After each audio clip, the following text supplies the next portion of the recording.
Just waiting for everything to be on for sure. Put my Orange Mango Blast Blistex on. Strange.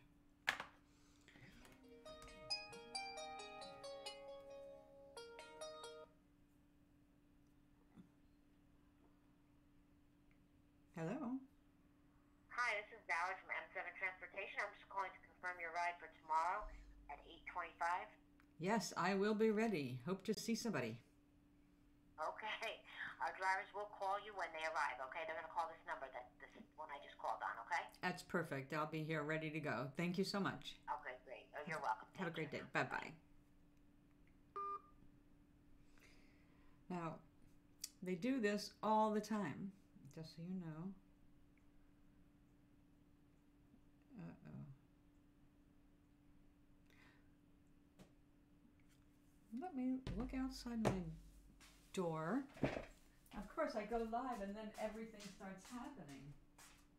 Where was everybody 15 minutes ago?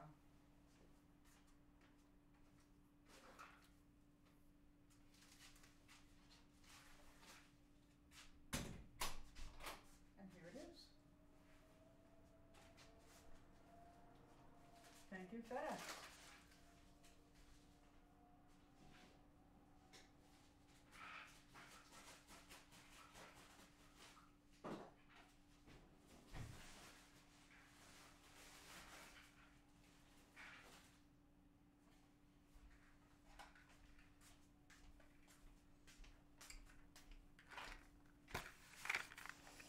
Ta-da! This is actually not the one I prefer to use, but it's the next best thing. Just had to get enough to get through the month. Wonderful. Thank you so much.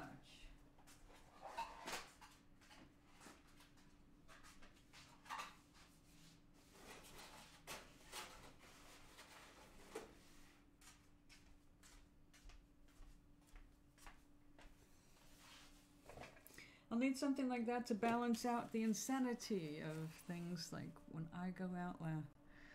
I could not go to sleep last night.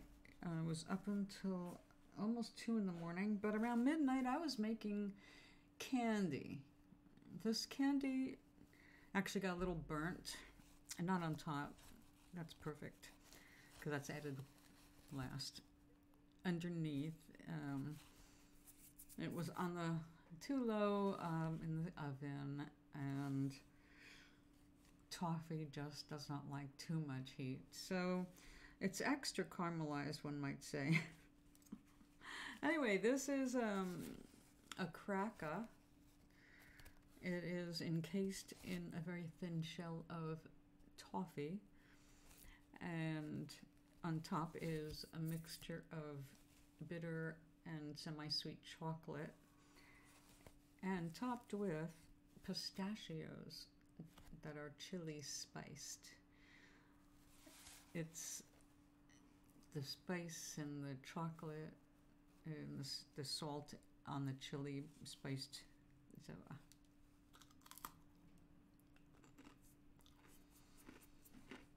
oh my god.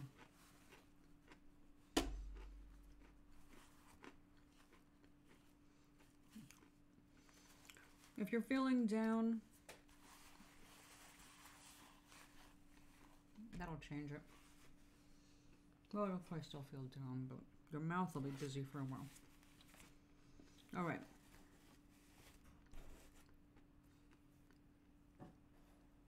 I set it off over here where you can see it. Where's the camera? Camera, bring it over here. There it is. Ta-da! Anyway.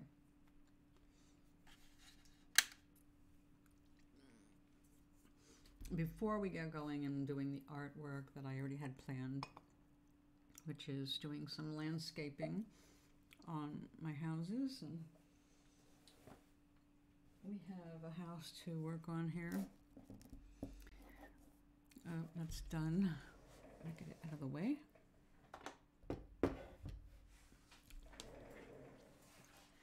we have these 3 houses to finish up, and then we are done with houses until the end of summer, because we're going to move on to finishing some other projects, and we're going to be learning, I'll be trying to learn anyway, how to use this amazing gift of this gigantic graphics pad. So I need to be able to clear things off, and aside from helping my sister create doorknobs for her kitchen, I won't be doing too much hand painting for a little bit. Of course, there is the watercolors that always yell at me, come on, let's do it. But we're working on getting ready to really launch the writing of Numaris 3. And I want to do art for that and tell you about the story of Numaris while I'm working on that. So I would like to make it more available than the first 2 books to people who haven't read my books. I'd like them to be introduced to my books because they're kind of like blueprints for growth. I have to change the ages though. They're safe for young people, but they're really all ages. And some of my biggest fans are over 40. So it's something for all ages. Okay, anyway, this is something, I guess, for everybody, especially if you've lost someone you love. My grandmother and I, now, I don't know, when you're a little kid and you have a lot of time with a grandparent, unless they're actually abusive, we tend to really love our grandparents and we create close bonds with them. Our grandparents are able to be the ones who are the most patient in our world because, after all, they raised our parents, one of our parents, and they kind of know what you're up against as a little kid. They helped create that actually, but they have more to give, and they tend to be better grandparents than they were parents. I found that to be true for a lot of the adults that I know. It's like, okay, you learned you're doing way better with your grandkids than you did with your own, and I'm really glad to see that. So we get that really deep love and affection for a grandparent or 2 or more, if we're lucky. So I was very close to my grandma up until the age of 15, when we really we had a huge fight over my father, whom I loved and she hated. And we didn't talk for a few years, and then she passed away. So what I wanted to talk about was at her funeral, which I did attend. I did not know, it was my first funeral in the family, and I did not know how to dress or anything. I just assumed things like funeral did, black, you wear black. I wore whatever black I had, but what was important about that time was standing by the grave. I made peace with my grandmother. I felt connected with her. I felt the love again, and it was wonderful to feel the love after a few years of being really angry with her. All of that just melted away, and we had an understanding, and it was just great. And then symbolically, a part of me was, will always be with her. I took off my pinky ring and I threw it into now I didn't make a dramatic thing and I didn't say anything. I just tossed it in, and I didn't realize it, but a couple people saw it and they thought I dropped it by accident. I was trying to be subtle. I wasn't making a dramatic thing for everybody else to notice, but it was kind of like they're putting dirt in the grave and I need to get that in there kind of moment. But it was like a thing between me and my grandmother. Unfortunately, my grandmother was also Orthodox Jewish, and you do not throw things in the grave like that. That's an Egyptian thing. Our slavers did that, burying themselves with their riches. So Jews do not do that, and they didn't understand. So some people jumped into the grave to retrieve my ring, and I didn't see them do that. I dropped it, and then I turned away, and I walked away. And behind me, they were like, oh, she dropped her ring. She dropped something. Needless to say, that was not one of the better impressions I've left behind.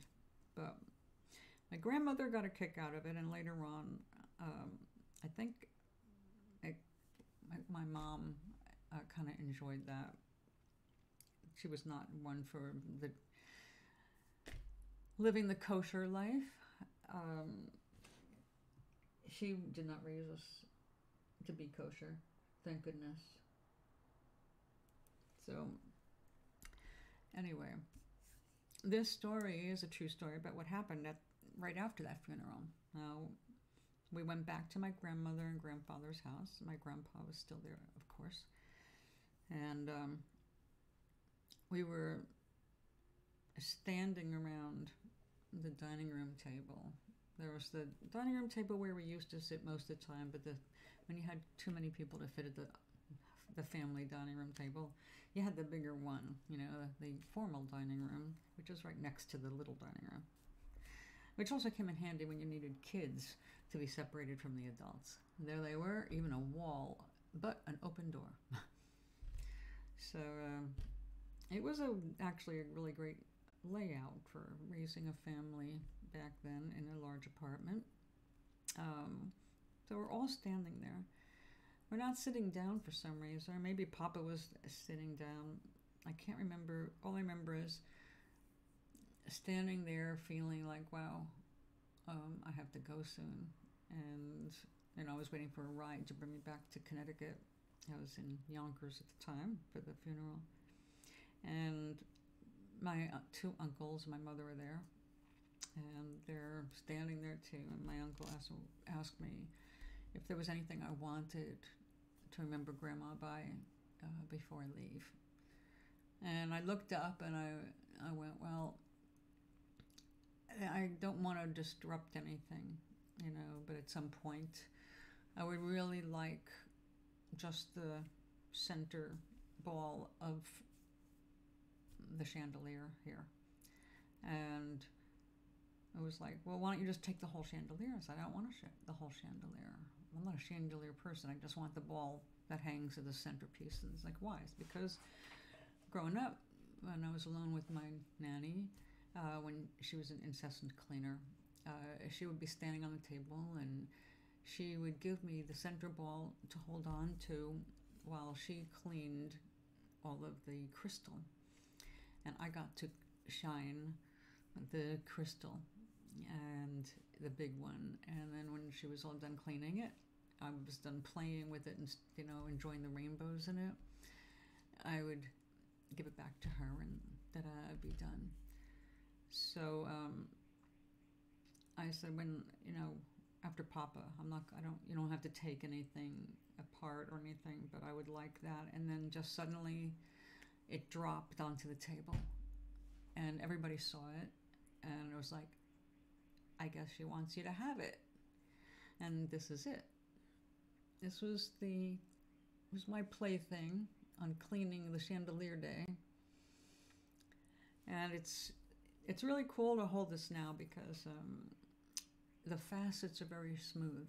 It's a fire faceted piece of crystal, which was a less expensive way of doing things. You did it with fire. You smoothed it out. It's very time consuming, obviously. But the crystal I have now is basically Swarovski crystal, and it's if it's not that, it's just a high quality crystal, and it's faceted very perfectly. So you get the really sharp edges and you get the really sharp rainbows.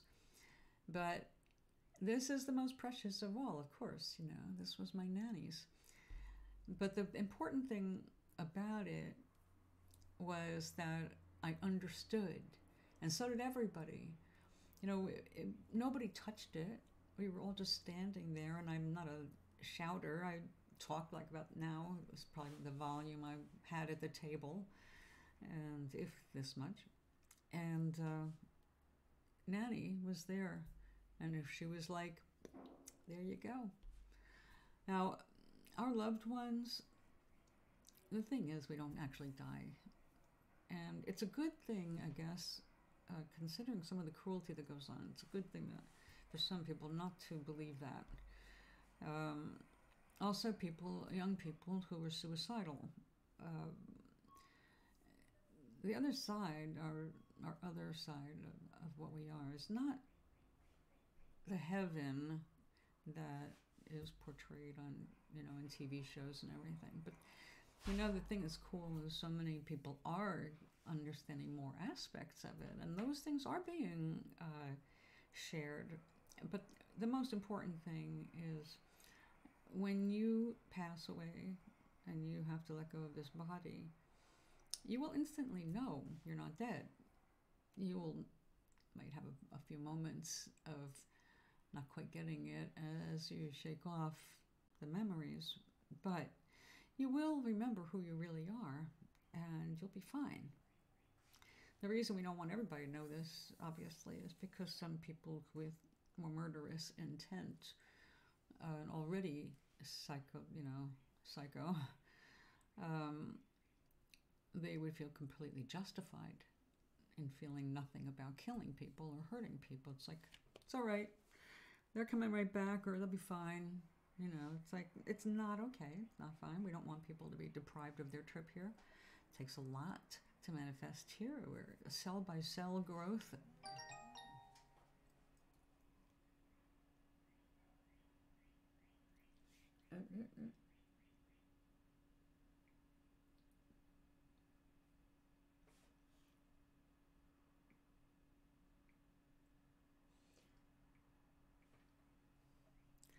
My cousin,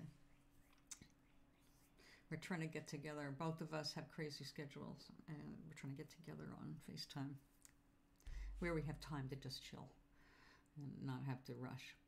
Because when we get together, it's usually like a 2-hour conversation.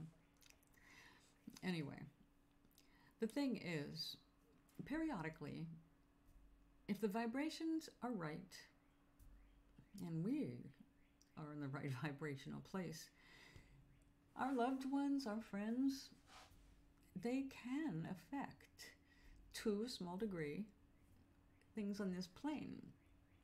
It takes a lot of energy, a lot of effort, and also it's breaking a barrier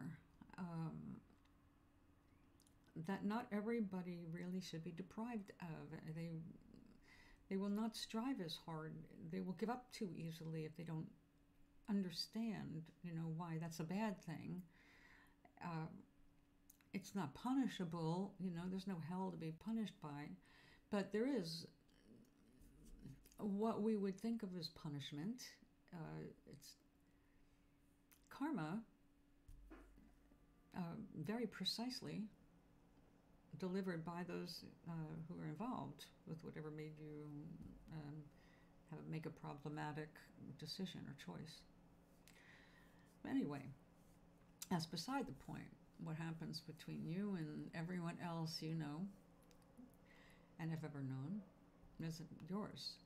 It's yours, mine is mine. And my grandma did not have a lot to stick around for in terms of this offspring group. I think she stayed closer to my sister Diana, actually, and encouraging her through her things. Diana Cruz, as an adult, was able to create a much stronger bond than Nanny and I had at the time she crossed. Nevertheless, bonds are bonds, and I had great love for my Nanny. And so when I call on her on the rare occasion, or know that she comes forth to let me know something's going on, all different reasons, But basically, I don't get a whole lot of interference from my family. When I ask for support, I hear it, I see it. We have different ways of communicating, and it's cool. But I don't really, since my father's visit, I haven't really needed a whole lot, but, going through human stuff, it's scary, and you do want some kind of reassurance that their love is still there and all that. Now, I've had years to adjust to this reality. For me, it's just a matter of fact that we continue after we drop our bodies. But the importance of being here now is that it took a lot to be where you are right now, and this is the only chance you're ever going to have to be exactly who you are and when you are. This is your time. This is your chance to be you, and whatever you want to do. So if you can get in touch with the bigger part of yourself, a higher self, whatever you want to label it, part of you that inspires you to keep staying here on the planet, think about what you want to do while you still have a body, and you can feel things and you can manipulate things. And if you're deprived of any of these abilities, then those also are purposeful. So you have to expand in different directions. Again, challenges. But they're not permanent. Everything here is temporary, and that's the reminder of being here now. So periodically, if you're really emotionally needy, not of another person, but of connection with your own heart, with your own self and spirit, higher spirit, God, goddess, whatever works for you, okay? You gotta remember all these beliefs about, especially anything with religion, is all earth stuff. It's not any heaven that dictated any of that shit. It's all actually just human stuff to get by, to stay organized, to stick together, but unfortunately, it's fear-based.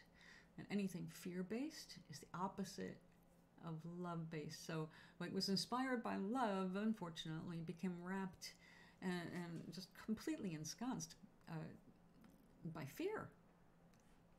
And that's where we're at now, as a world, a planet that's so afraid of losing what it has, so afraid of moving on or discovering something new or accepting new things that are different from itself. And so we have just magnified that instead of understanding the world we come from is so much greater than what you're looking at here.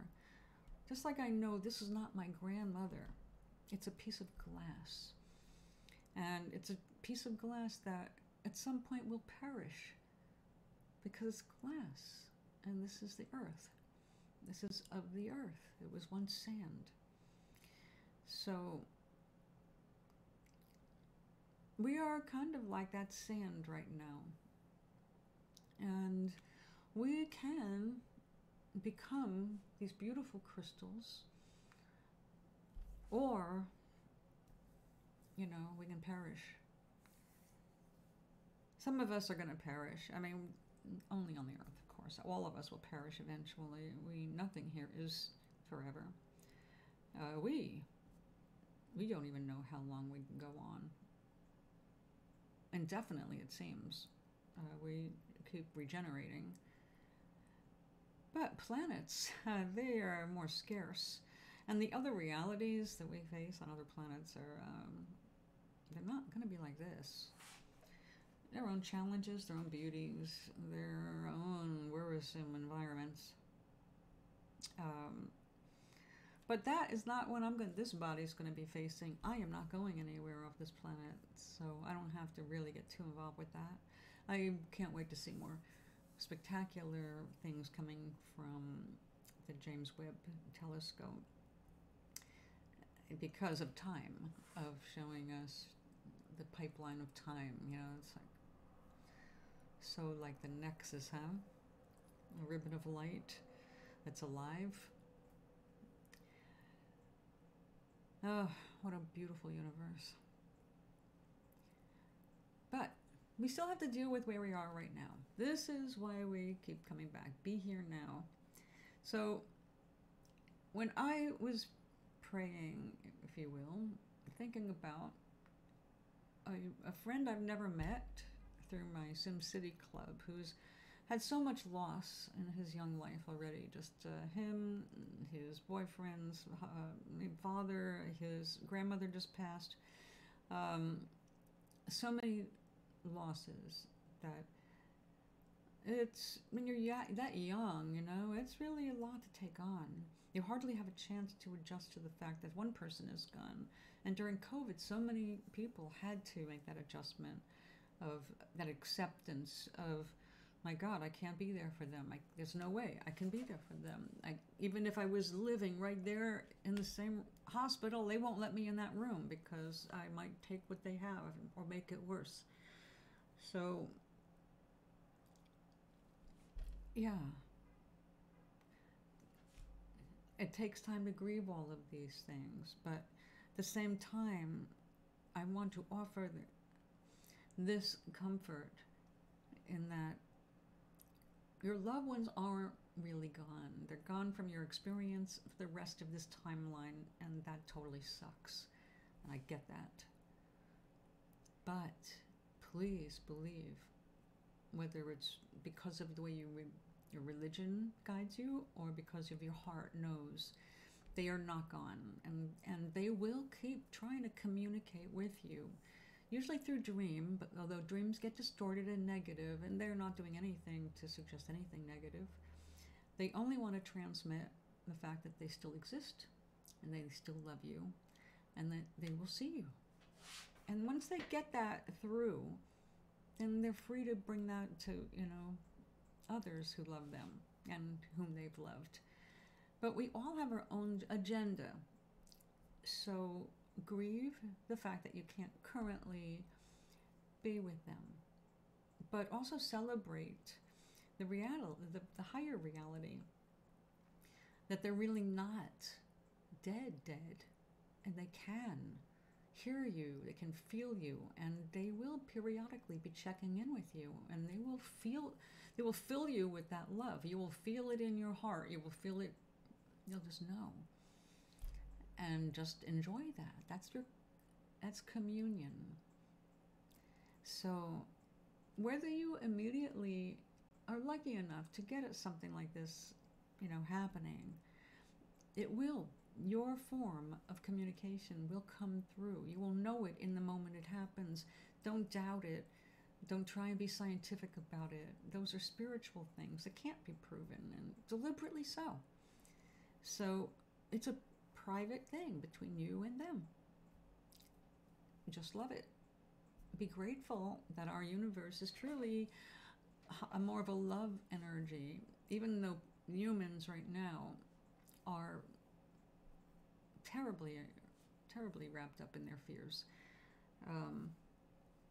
It's the fear that makes them hate. It's the fear that makes them angry, and it's the fear. So try, at least for yourself, not to be afraid. Look at what you can do in this world while you're here. What can you do with the body you have, with the time you have, with the location you're in?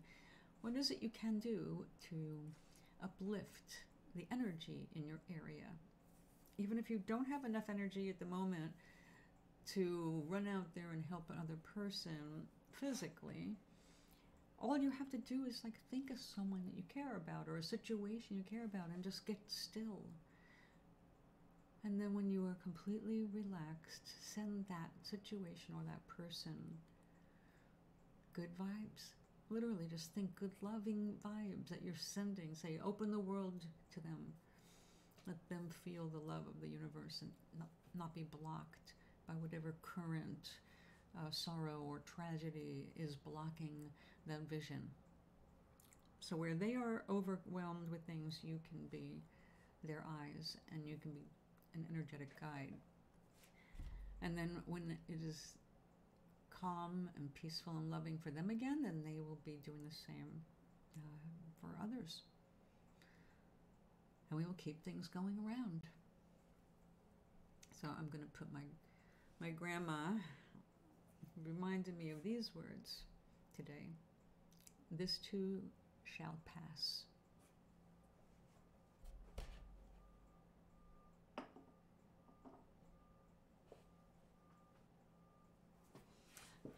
Okay. Now, I'm going to take a bite of my decadent candy. This chocolatey toffee pistachioed matzo.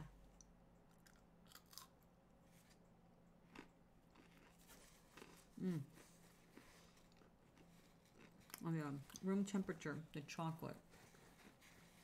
It gets soft. I keep it in the refrigerator. I actually made it last night because I'm going to see my sister and nephew on Saturday. So I made 2 kinds. This kind. And the same thing, except instead of having chili spiced pistachio, I've got crushed peppermint candy.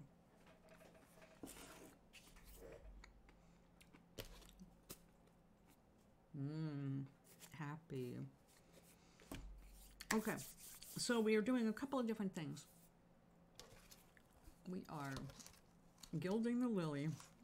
Actually, I'm making the sunshine into gold leaf. We have 3 more places to go, and then I can start trimming up and correcting paint and all that. It started out as a doodle with gel ink on canvas panel, but the gel inks were not good. I didn't like the colors, I didn't like the way things worked together. So I decided to turn it into a painting instead. And even though it's not anywhere near done, it's way closer to what I had in mind when I started out.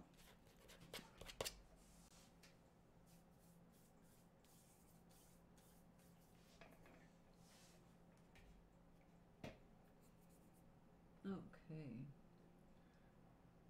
And thank you for letting me know my vitamins arrived. So considerate. Okay, so in addition to this, we've got a few houses to finish up. We have this one that needs everything. This one that needs landscaping. And I've been thinking about the curtains for that big window down here. It's maybe a blind here. Excuse me. I have just been kind of, that's really, really tiny. And what color am I going to use? So I have to think of the color that I want. And still not sure. And the same thing with this. I've been thinking of what I want to do with this window. Make it really fancy. Make it fancy. So I think we're going to make it fancy on one side and not fancy on the other. I'm going to use a pigment pen.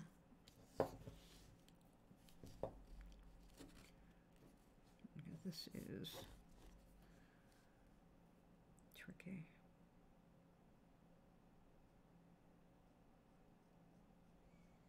It's a big bump.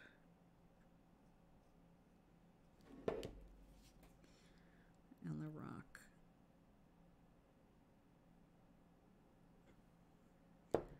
All right. Now I just have to put some color on the shade. We got a little pull tab for it now. It's a start. And we left off working on a stained glass.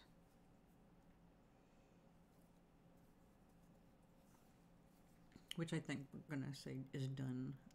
That's a lot of detail. I don't like the idea of having a larger window, really sunny window.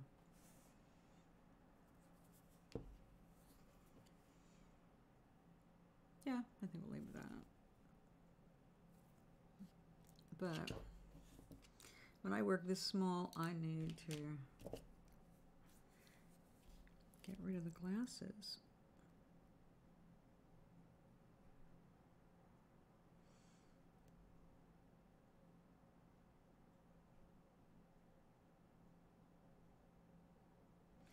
And hold my breath.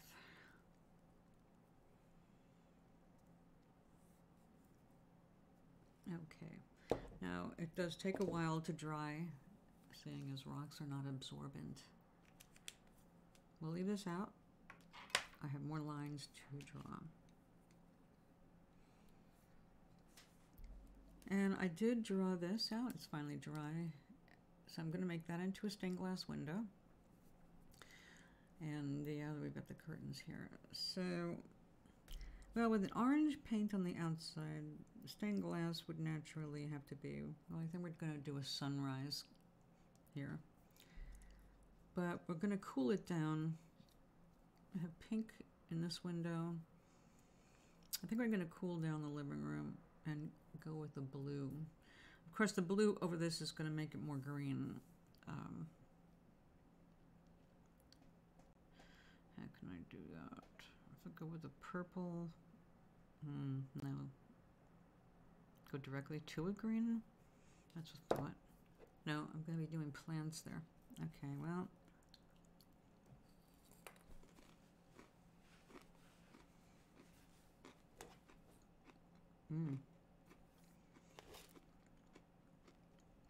All right, those,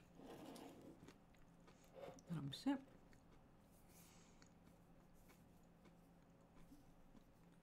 So this just needs another coat of green and then, oh yeah, that's the flirtation. Not very bright, is it?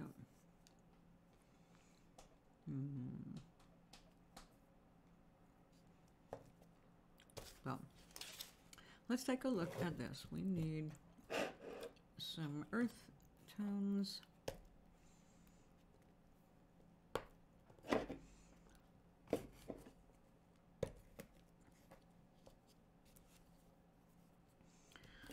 That is a raw sienna. Okay, we need sponges. There's a magic box. Something to put extra paint on. Preserving this. God only knows how old this box is. It's quite old. All right.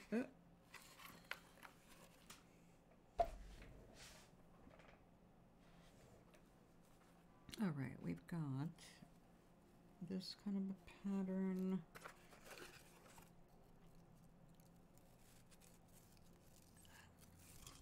Not sure how that's going to look. We got this.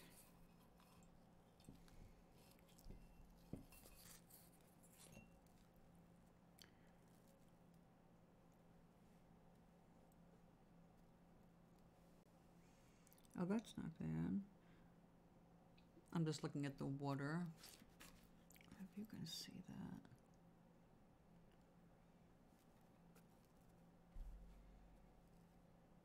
Not really. Well, I don't want to get it clogged up with paint yet. Okay, so we've got 1, 2.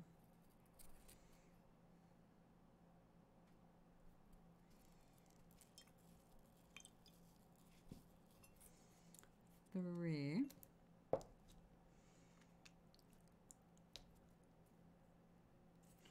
That'll work.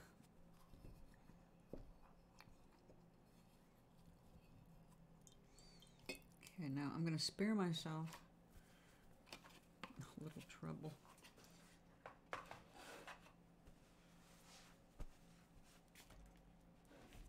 Oh yeah. Let's have the chat and say hello. Am I disconnected from the chat still? So if I say hi, will it show?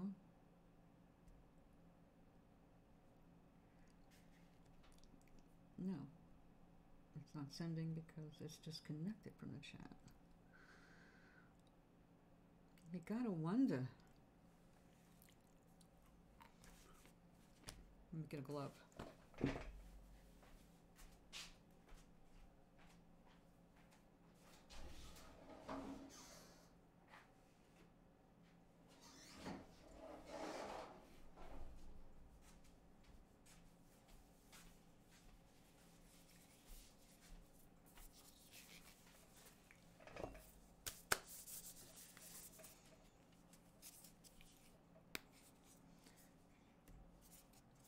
Yeah, I was getting an angel oracle card before I got rudely interrupted.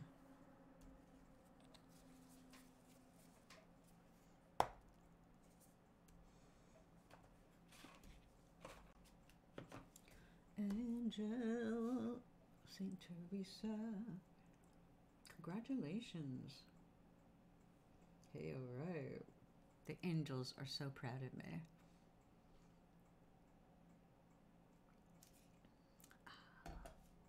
I did graduate today. I graduated my counselor.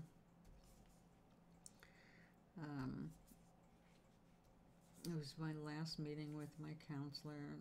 He's been with me since I moved up to Connecticut. She has just been awesome, and basically I'm too healthy to need a counselor at this point. But if I should want one, I can get one. Hello, CRISPR. How are you, doll?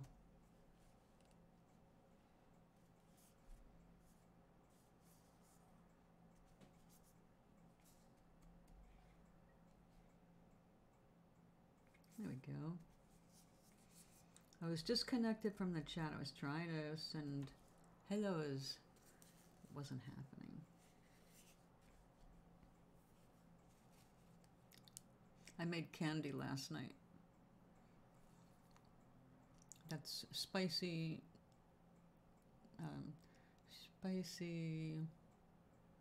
pistachios on toffee and chocolate.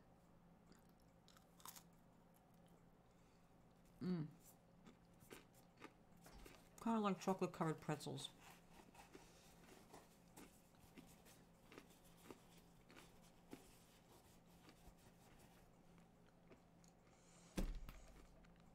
That's insanely addictive.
I have to go wash this out.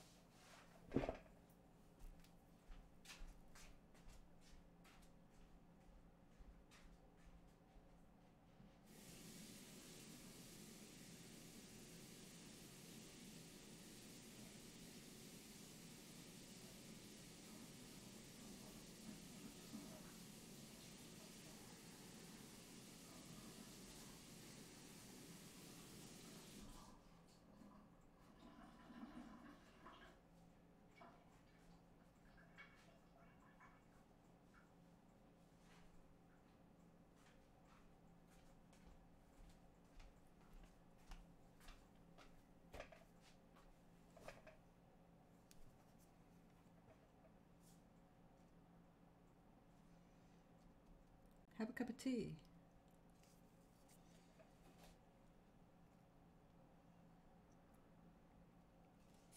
Welcome, darlings. Okay, let's continue. On top of that, we want some, what are they calling this? Olive green.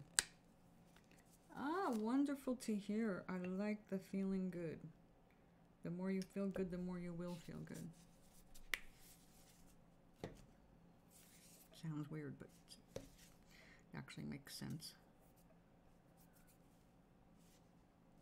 So what's going on today? Anything fun? Planning anything for the weekend?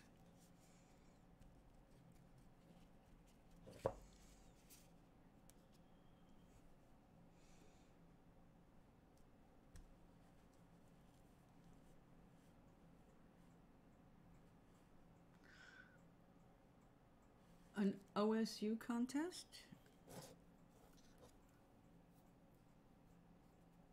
Tell me about it. And best of luck, and that's awesome.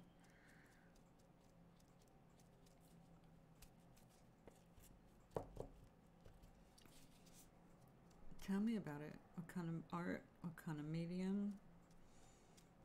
What did you do? Yeah, obviously, I love art.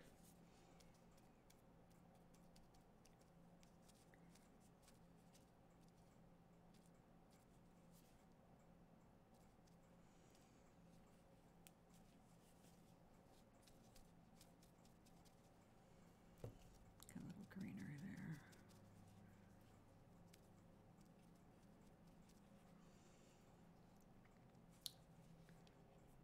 Little moss.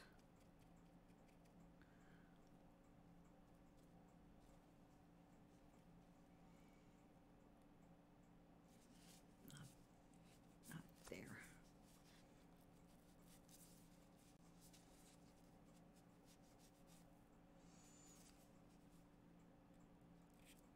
Oops, too much.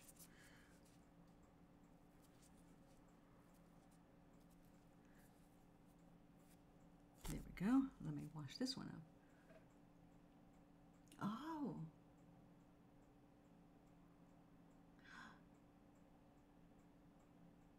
Oh man, good luck. That's awesome. That rocks.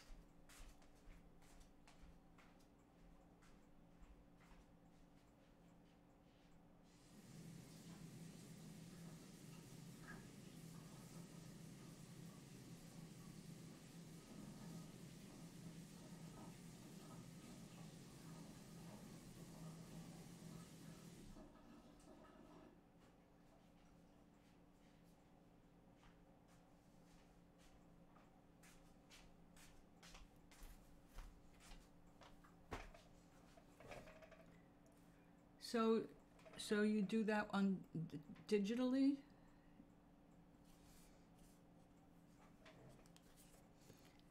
I mean, you're not sitting there doing something like painting, right?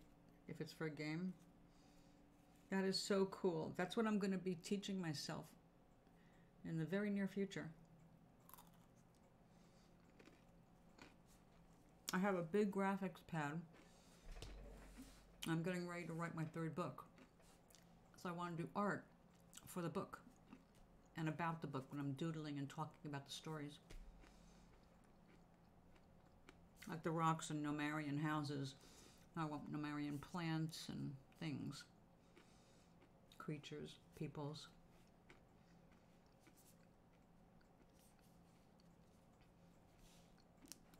I wish somebody who loved my books is also into doing that kind of art.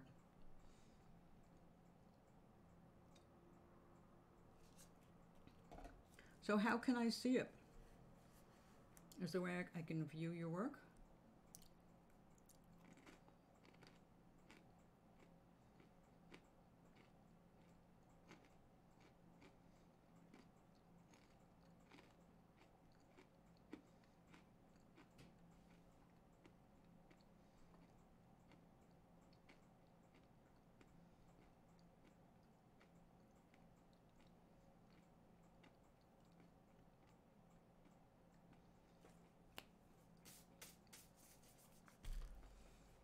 I'm going to have to learn how to use GIMP.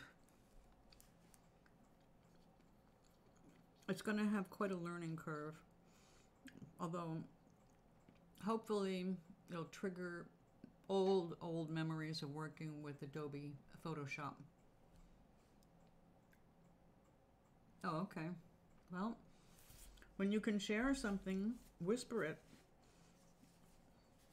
Can you open a whisper without me having to whisper to you now? Since we've had a whisper before.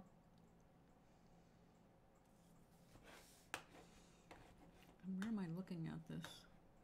OBS? Oh, there I am.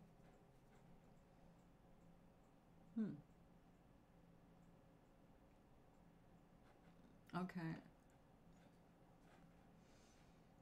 Let me see.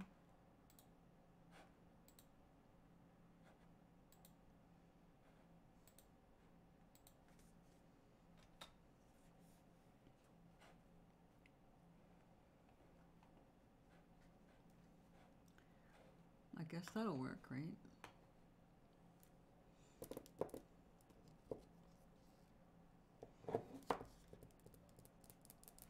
I have to have more of this.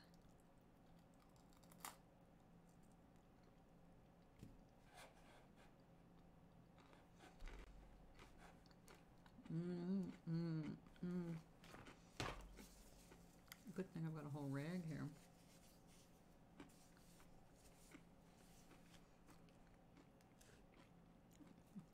I'll be wearing this.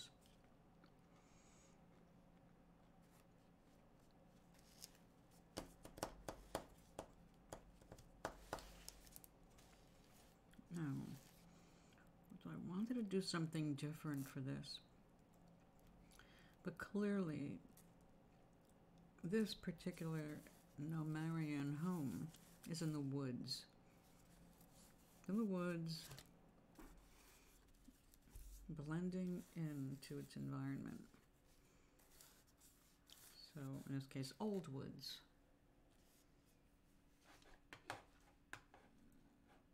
Whatever you want to do, Crisper. Let me know.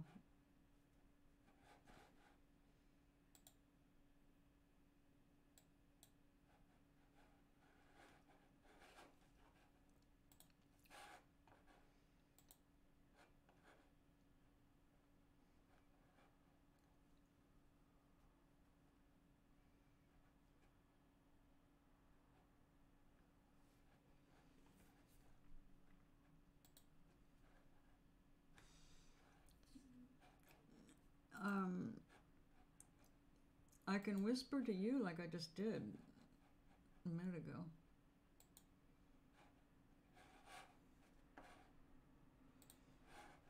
Why isn't it doing that? I waved at you. Do another one.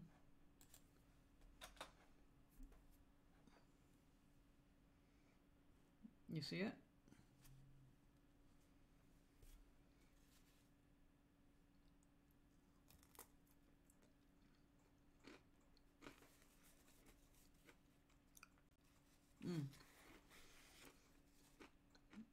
A little burnt on the bottom.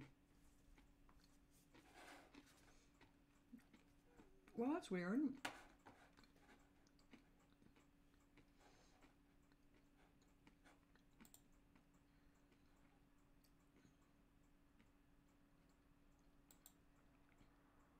Alright, I just added you as a friend if you pinned.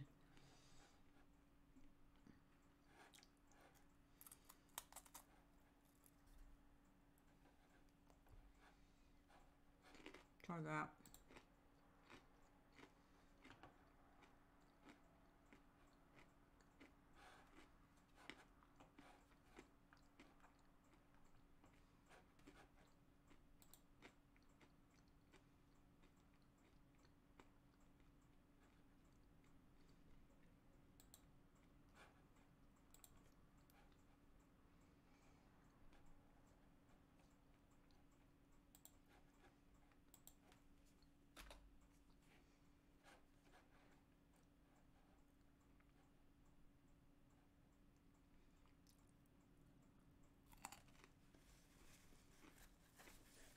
Oh, that was so decadent. Oh my goodness. All right, there you go. Now you can give me a link and I can post it. Or I can just go look at it and I won't post it.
So I'll have the shade side and the sunny side.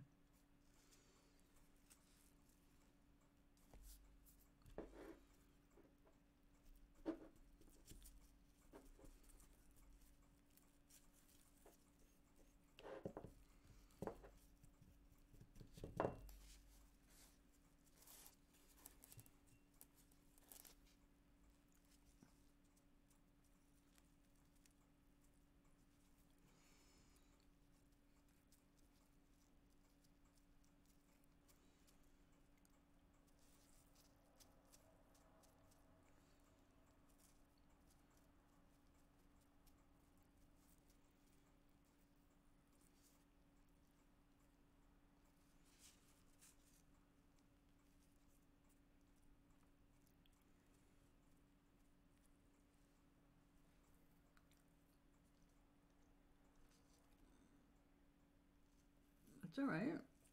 I mean, it's a style. It's a game. So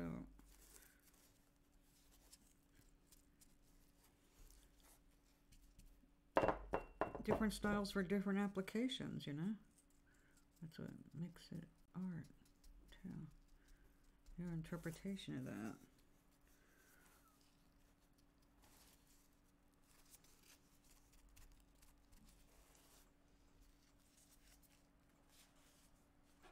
Okay.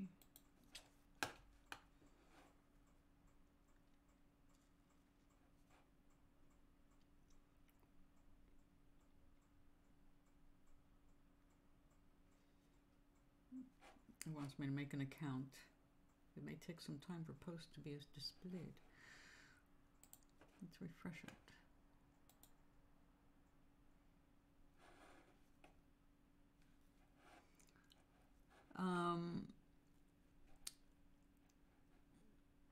Okay. Is it the one that's purple with the gold figure? Or one of the pretty girls? You're really good.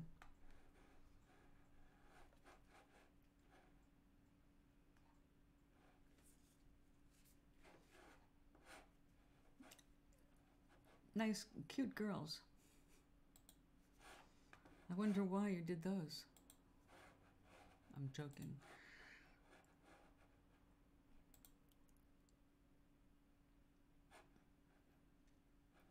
Oh, that's so cool.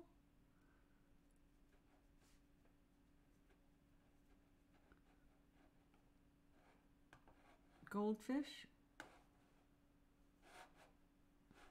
I think I have to be, yeah, create an account to like it or anything. The goldfish? Is that, am I looking at the latest one? Or am I looking at the kitty cat woman? Blake fan art.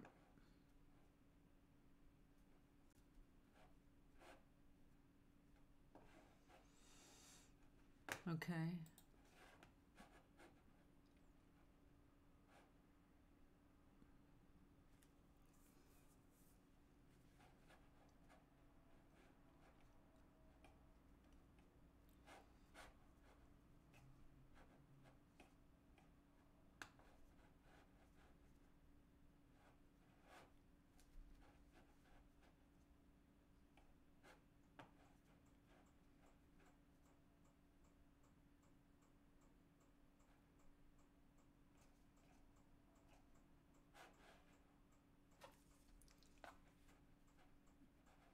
I like your work.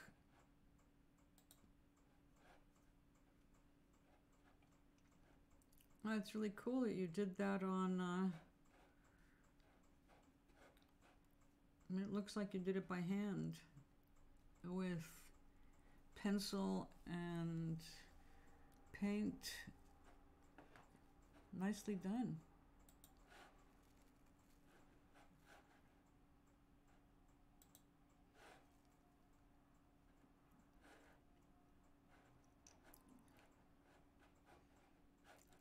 I love it. Seed discovery.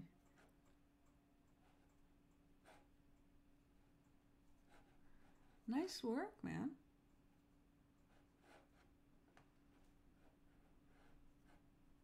Yeah, it looks exactly like what you're saying.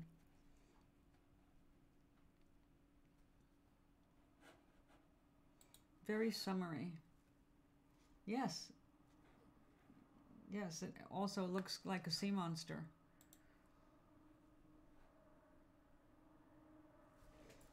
Well done. Do you want to share it? Do you want me to post it in here so other people can take a look at it?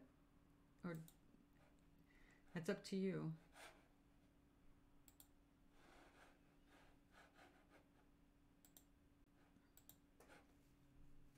Okay. Open my Whisper again.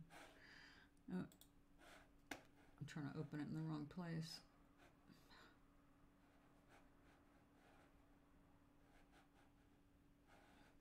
Where is it?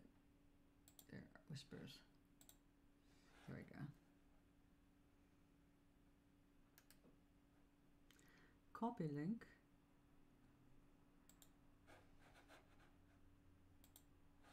And yeah, okay, I'm running the room. What are you giving me a hard time for? Here we go. All right, I hope everybody will take a look at that.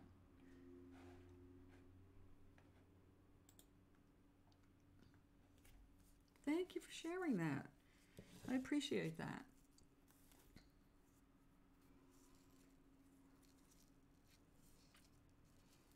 I think you're talented, and I appreciate you putting your stuff out in the world. Hi, isn't it cool?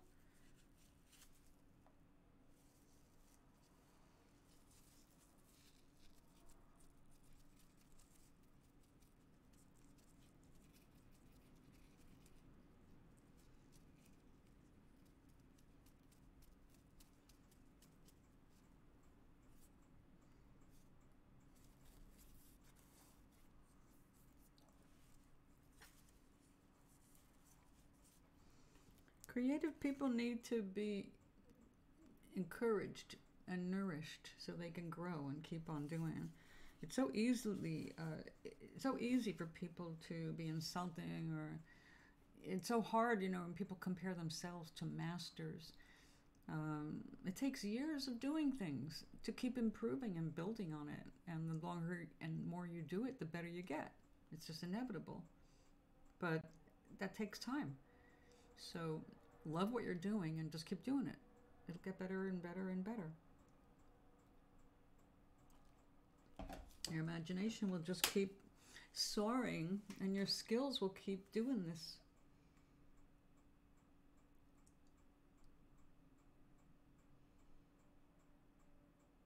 Yeah, it takes a lot of hours to do good art.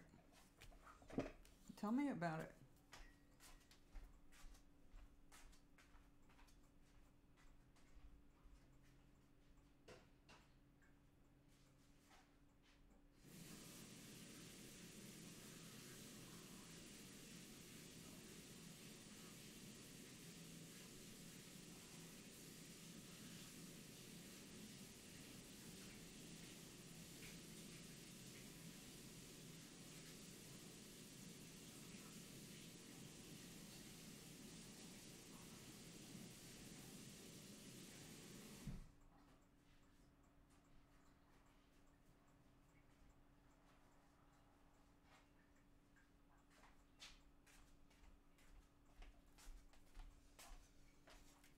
Okay.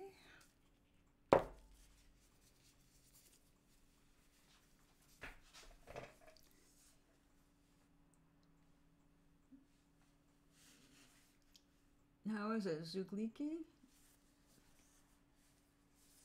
Are you an artist? Do you get into art or just like to watch? Art maker, art appreciator?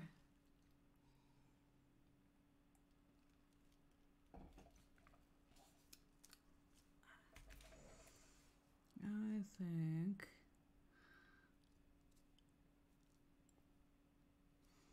I'm going to get out the real sponge.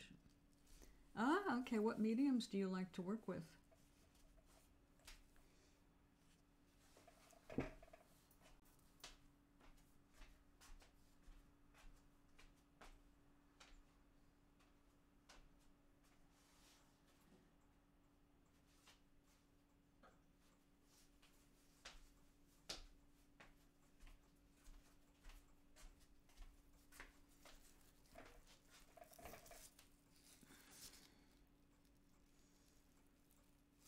my sponge.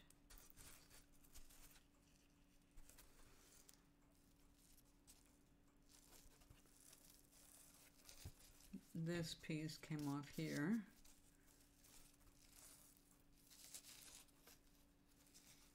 Oh, that might work right there. Oh, if I get that too. Let's see.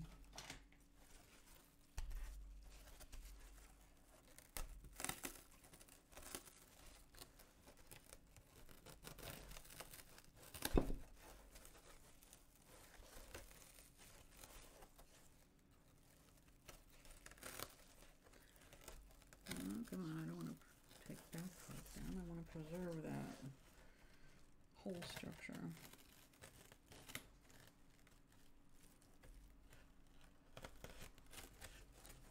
Ah.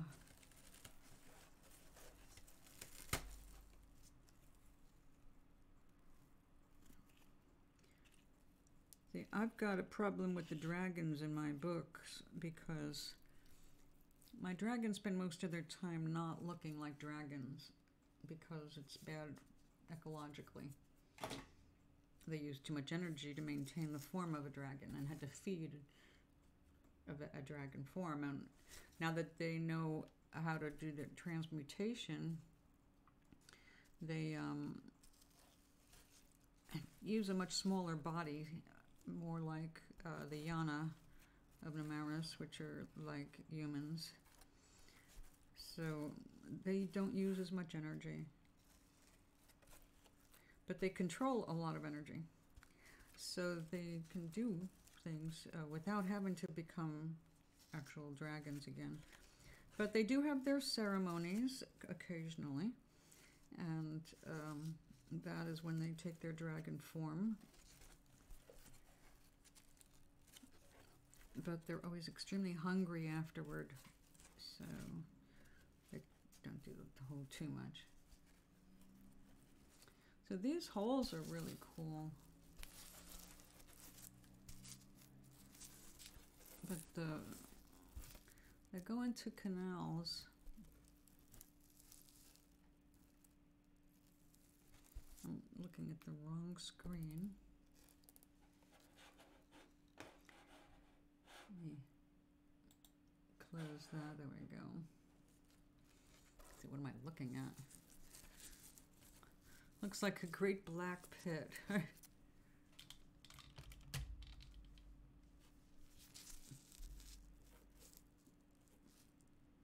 Inside a real sponge, sea sponge. Apparently these get pushed to shore in Australia. Our friend Dolphin Mermaid has, I believe, gathered these, or similar. And they don't weigh it much, but mailing them, you know, is an expensive proposition because of the size. But I wouldn't mind having another one or two that had slightly different forms. Don't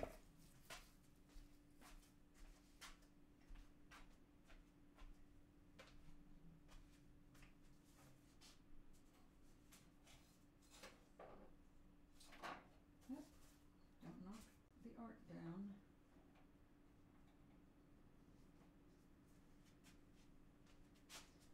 Oh dear. I have a couple of thirsty plants. Let me go get my water. Plant water. Or Wawa.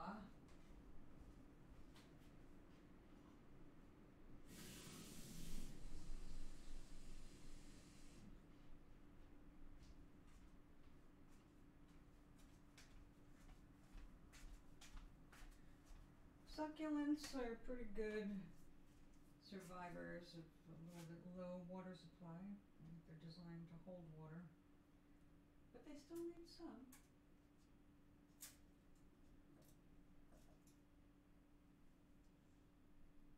And this window has given them more of a challenge.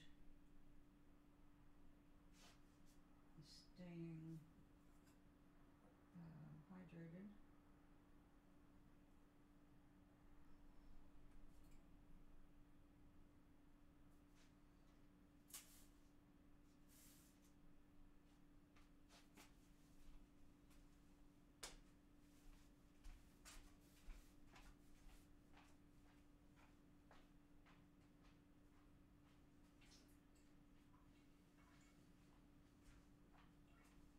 Okay.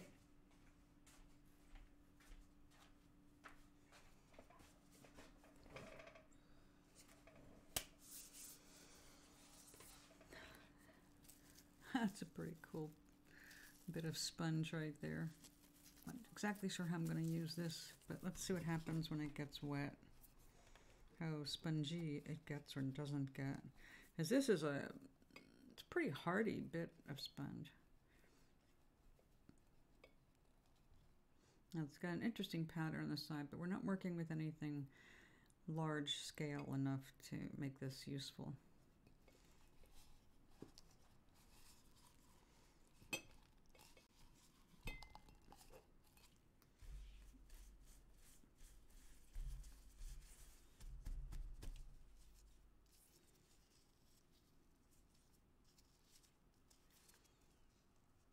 Oh, by the way, if anybody belongs to the Kindle library, Kindle app, I have made my novels available for free in the Kindle form. So you can read my first 2 books on Kindle for no cost.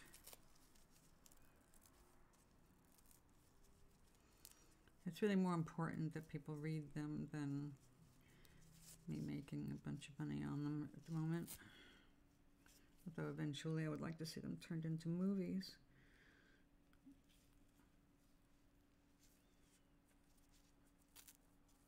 But who wouldn't?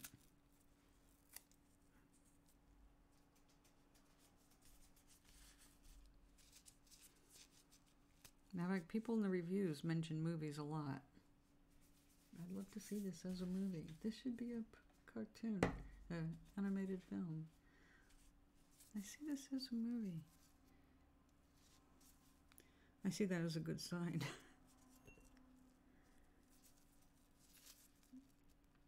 So we got some fuzzy bear texture here. It looks pretty cool. But it might actually load up with too much paint. We're going to test them out. Oh. That's so cute. Oh, but you can tell it's recently just been wet for the first time. I'll have to wash these out better. In fact, I will get some fresh water as well.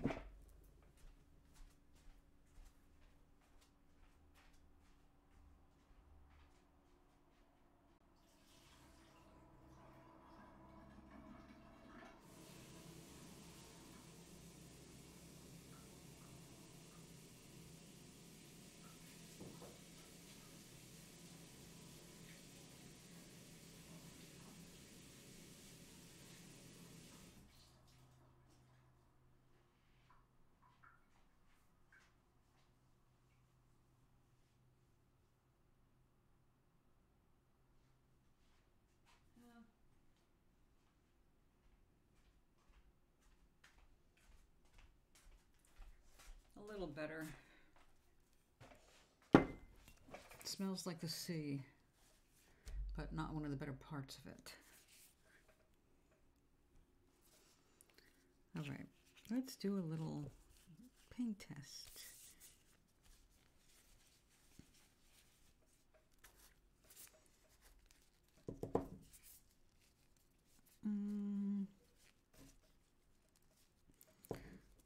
I'll put a little bit of this back in, and then a little bit more green.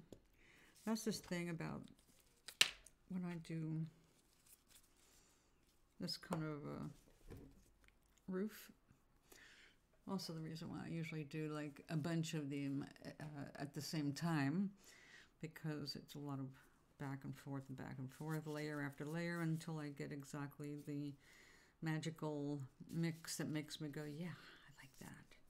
I can see that on my shelf. But we're not there at the moment. So we're trying some different fuzzy wuzzies to see how they print.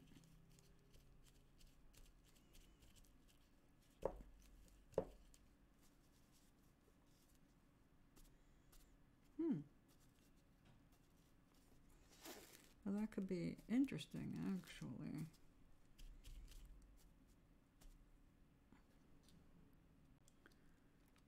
I like it.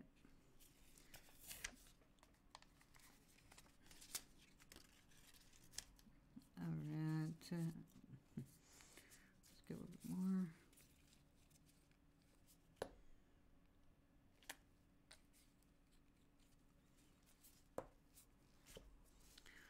Fuzzy Wuzzy number 2. We have some different angles here.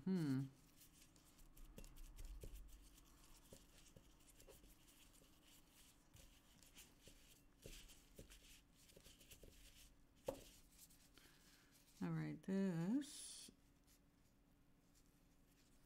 typical. Then side, yeah, not impressive.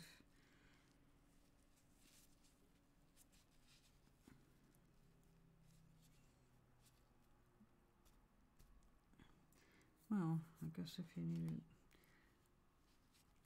spread out, that's not a bad thing, but more likely to use that nice fine. If you do it lightly, that can save me a lot of brush strokes right there. Cool.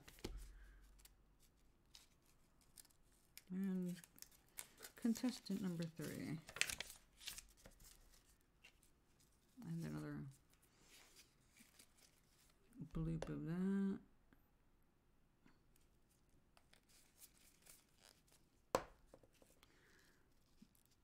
Alright. This would be good doing, actually, things with a little bit of a curve to them.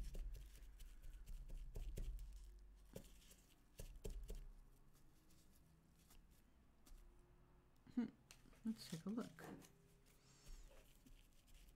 We've got a curve right here.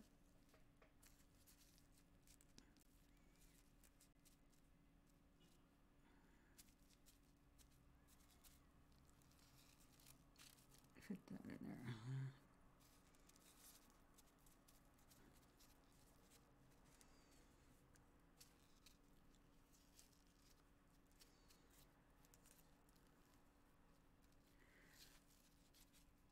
Yeah, bring some warm back. Come back in with the green.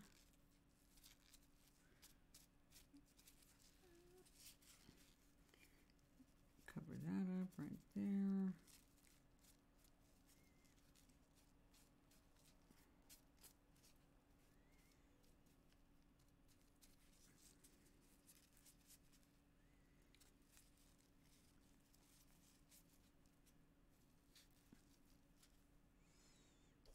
Nice.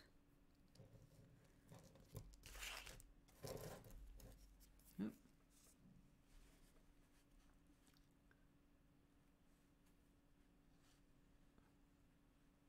I have seen your name, but you don't talk much. Thank you for following. So you were here when we were doing the usual show instead of the art.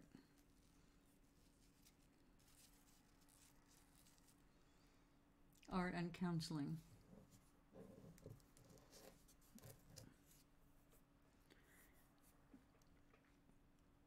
I will be adding the cards back differently, but not yet.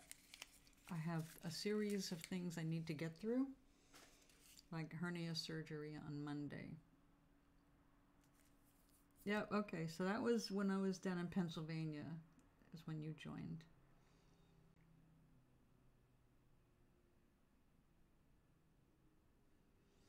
Me too.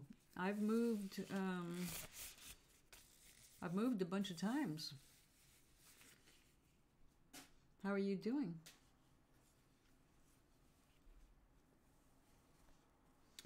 Ah, that was the surgery for my thyroid.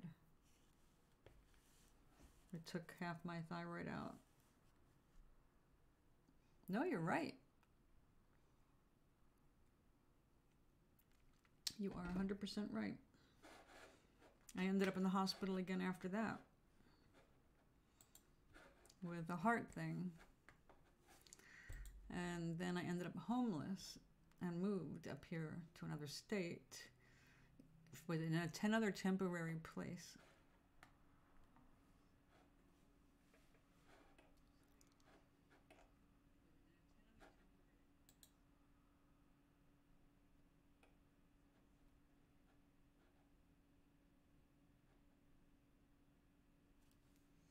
Oh no, it's good now. Look where I am now.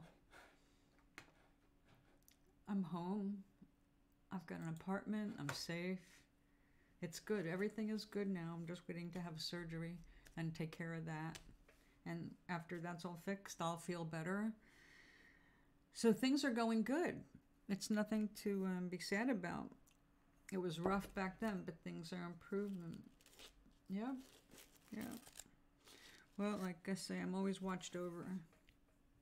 Let me just get some fresh water and clean out those little bits of sponge, and I'll be right back.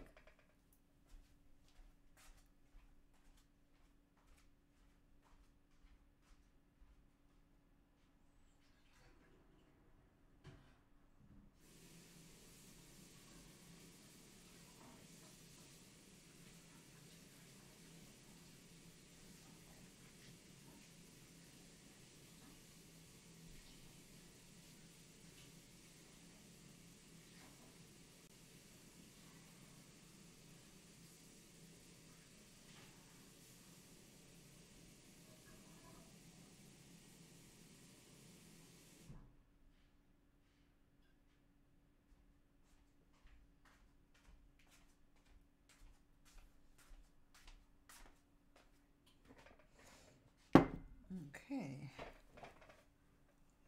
Oh yes, everything's going in the right direction.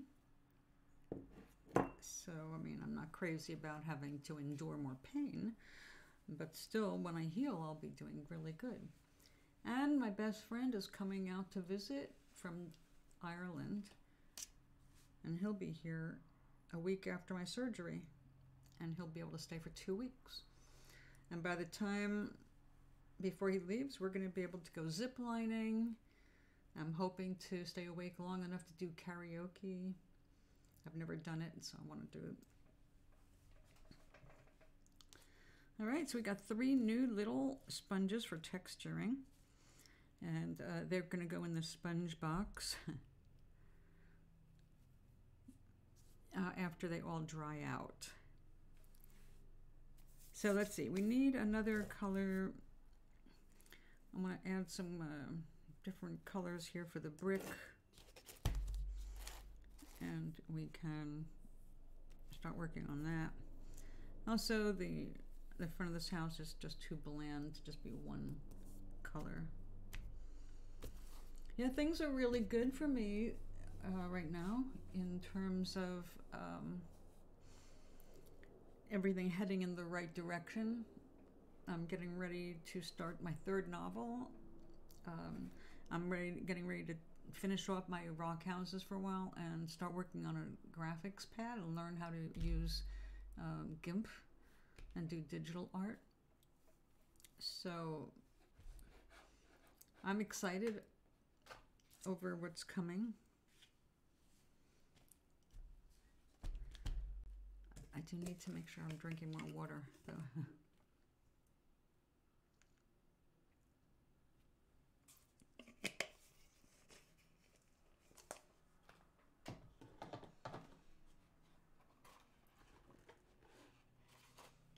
Turn off phones.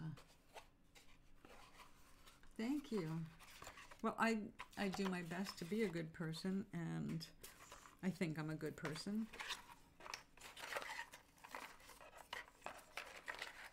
But in in the long run, isn't that everybody else's opinion? I try to do good, but some people would not see it as good.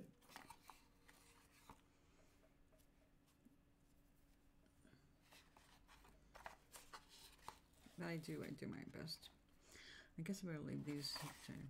So what I've been doing with this is a really old box, little paper box that I just had some stuff in, and just storing it, you know. Ancient, it's like falling apart, it's like crispy paper.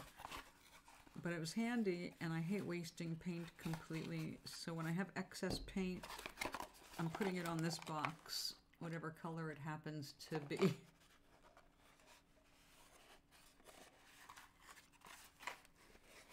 Well, that's pretty much my MO, but it's not about... Right now what I try to do is I try to help as many people as I can while I'm doing other things, so no one feels singled out, you know. Also, I don't want followers, so to speak, you know. It's been very difficult at times to avoid. When I first started the show years ago, it would have been very easy to start a cult or a new religion. It's like, or people turning me into a guru, and it's like, no, I'm completely against that. That's one of the problems. People looking to others instead of within. And, you know, I've been trying to help people reverse that and recognize their own connections to spirit and their own connections, and to pay attention to what they're feeling, what they want, what they're looking for. So it's not about me, it's about if you leave here inspired and you want to go and do something, doing, you got to do something, not just think about it. So if I inspire that, then I'm doing a good job. If, you know, others are not inspired, so they need a different channel to get them inspired.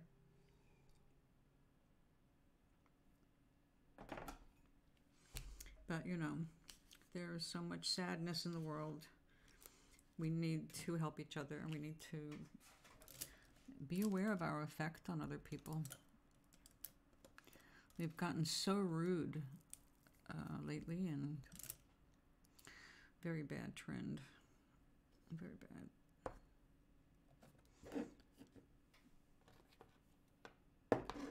Okay, I need to bring that color, make it more like a wooden thing, wooden house. Let's see if I can get kind of a green.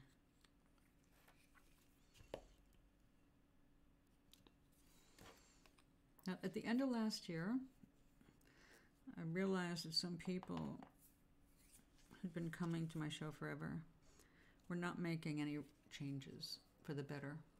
In fact, they were doing things that were bad. It's like, well, what have I done, you know, to help that not happen? It's like, I mean, I don't make those choices, but I felt like, damn, I didn't really help. They're doing the same, even worse shit than they were doing 10 years ago. How can that be? How can they hear all this stuff and ask advice and get answers and then still go and do the friggin' opposite? And so at that point, because I was also contending with so much of my own changes with the moving and, you know, my health issues, I had to pull back and make decisions about where to put my energy for a little while. And so I decided at the beginning of the year to take a break a bit, step back, and start separating the people by cards. If all they wanted from me was the cards, then I wasn't doing anything. I wasn't doing enough for them. And therefore, I can't keep doing that.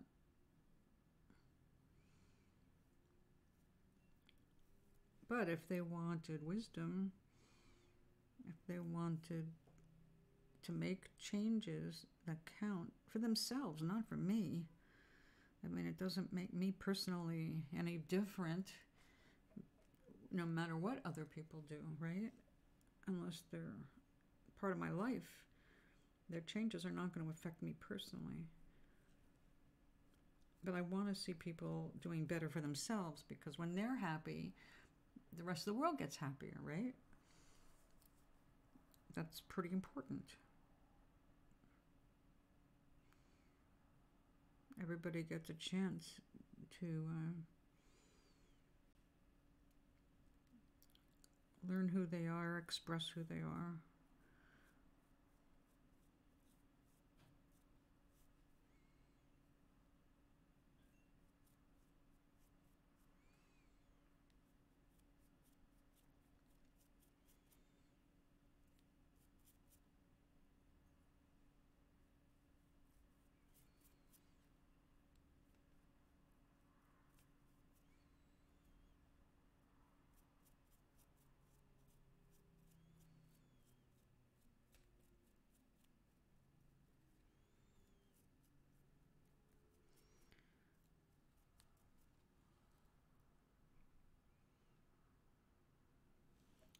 Exactly. And I worked and always do work toward healing, toward light.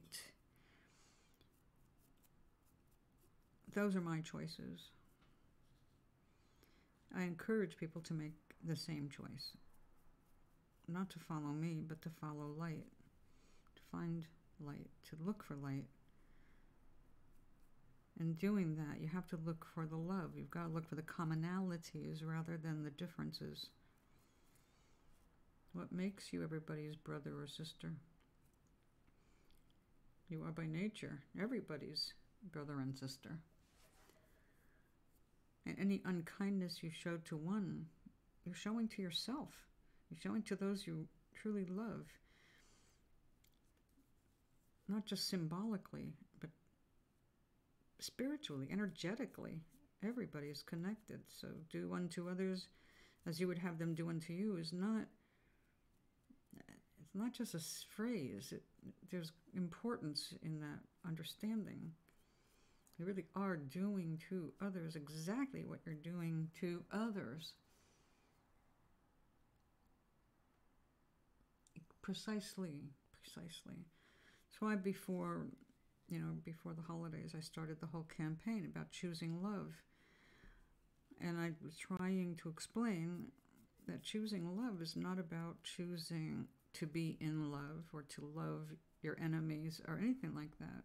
Choosing love is to choose the power, the energy of love through which you manifest your own creations. Right now, we've got a lot of people using the energy of hate and fear. Fear is number one. That's what really drives it, people's fear. So while fear is being used with that explosive energy and excited energy, fear seems, it is way easier to tap into because it is Earth, and Earth is by nature, as a third dimension, a lower vibration. And that's where the red, the deep numbers, think of us as a big bass note here on Earth. These bass notes are very primal. And we're reaching for higher notes to harmonize with all of this, in a manner of speaking. So to choose love is about choosing the energy of compassion, of loving where you're at, loving everything around you, and using the energy of love to say, okay, this is what I want to create in the world. This is what I want to see in the world. And therefore, this is what I'm going to think about. This is what I'm going to sit here and vibrate. Because whatever you sit and vibrate, or stand or run, Whatever your vibration is, that is exactly what you're attracting into the material world to affect your life specifically more than anybody else's, because you can't create for other people. I mean, aside from doing this.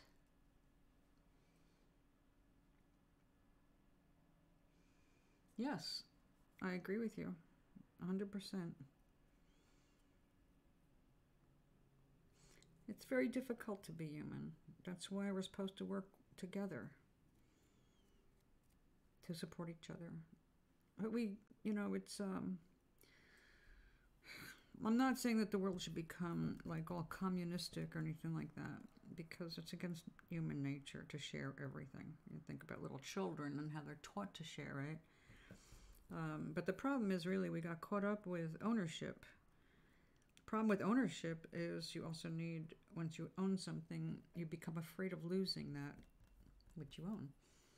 You become protective, and then you have to create ways to hold on to what you have.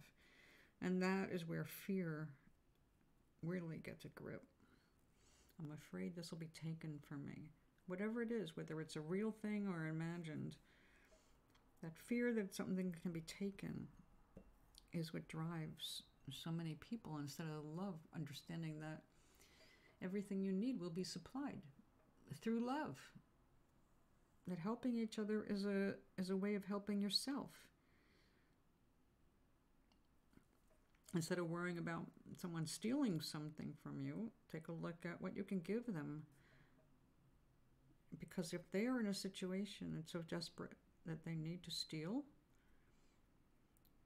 what have you done about that? Why are they so desperate they need to steal? That's not love. Love energy is recognizing everyone's humanity, giving them some dignity.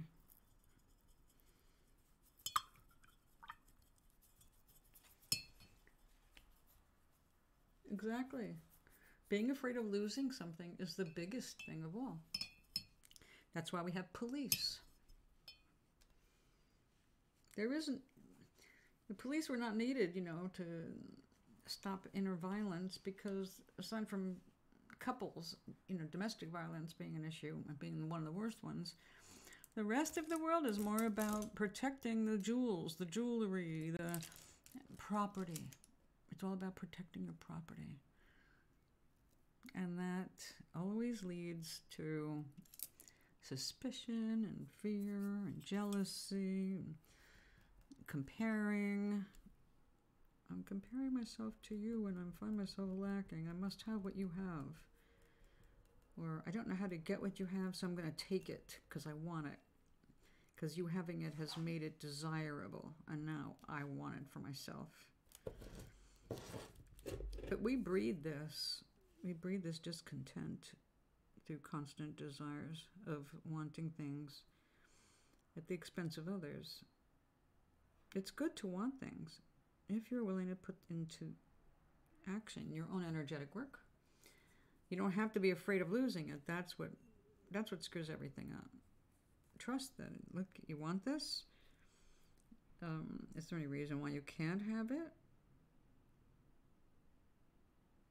If there is, then maybe you need to address those reasons. Like if you're living in a country where people are being kept poor by deliberate political manipulation or misfortunate weather conditions destroying crops. All of these things are challenges to humans that we have to overcome, but we have to find out what's at the bottom of it. What's the best response? Taking things from others to make up for what we've lost, or learning better ways to fix the problem and prevent it from happening again? So we can direct our energy toward that, or we can just sit around being pissed off, right? And that's just selfish and lazy. Like, I don't like this, I want you to fix it. It's like, okay, I don't like this, so how can I fix it? And how can I serve? How can I be of service? When people ask that question of themselves, how can I serve? How can I help? They get answers, but they need to act on that. And the thing is that as soon as they start acting on those answers, things go better for them. Things improve. Things start getting put in their path because that is the nature of our life here. The world works with you when you work with it, but you have to ask. So ask things like, how can I serve? You may have no clue, but when you start asking the question, opportunities start showing up out of nowhere. You might actually find yourself saying, out of nowhere, I get this offer for a job, or someone asked me if I would volunteer for this good cause. And suddenly I found myself saying yes. Because just minutes before that I was going, how can I help this world? And then the world said, thank you for asking. I've been standing here waiting for someone to ask that. Here it is. Try this. Maybe not forever, but maybe just this week, or maybe just today. You're needed. Your energy is needed. Your thoughts, your heart, your love. We don't know exactly how we're going to be called sometimes until it happens. It's very much an inspired thing. That's how I started my show 14 years ago. In bed with a fracture, not able to walk, not able to sit up for weeks. And finally was able to sit up. I knew what I was going to do because I had asked, how can I serve?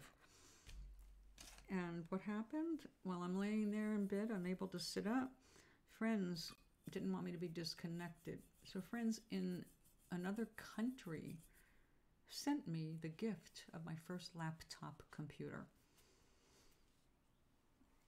I found a free station to broadcast from, Blog TV, and started on that.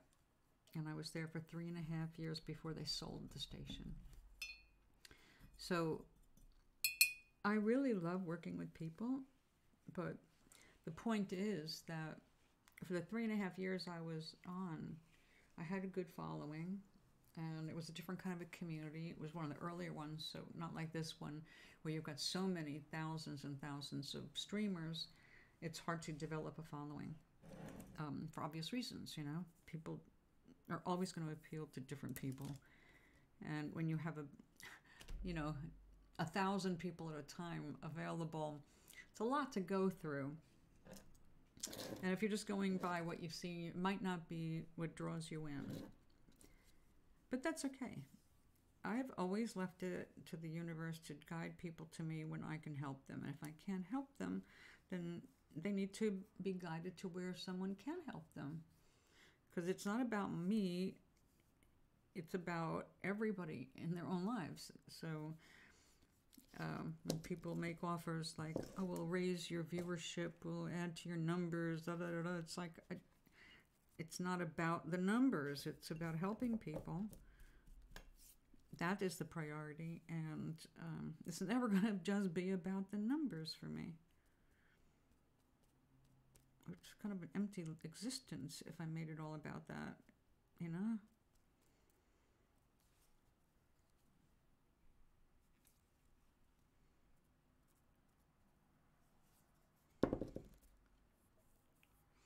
Okay, we got our shade. I guess we do need a little bit of a lighter color on that side, don't we? Let's get a little less mixed in.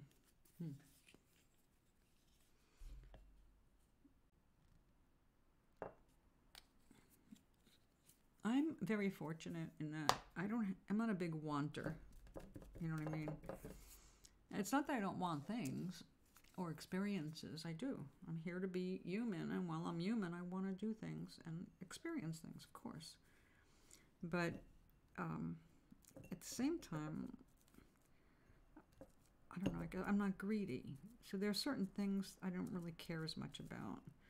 Accumulation of things is not as big a deal to me, especially at this age, you know. This age is more like, how can I get rid of things? Who can I give this to that it'll make them happy to have this? That's more along the lines of questioning these days for me. But I'm a lady. Different world.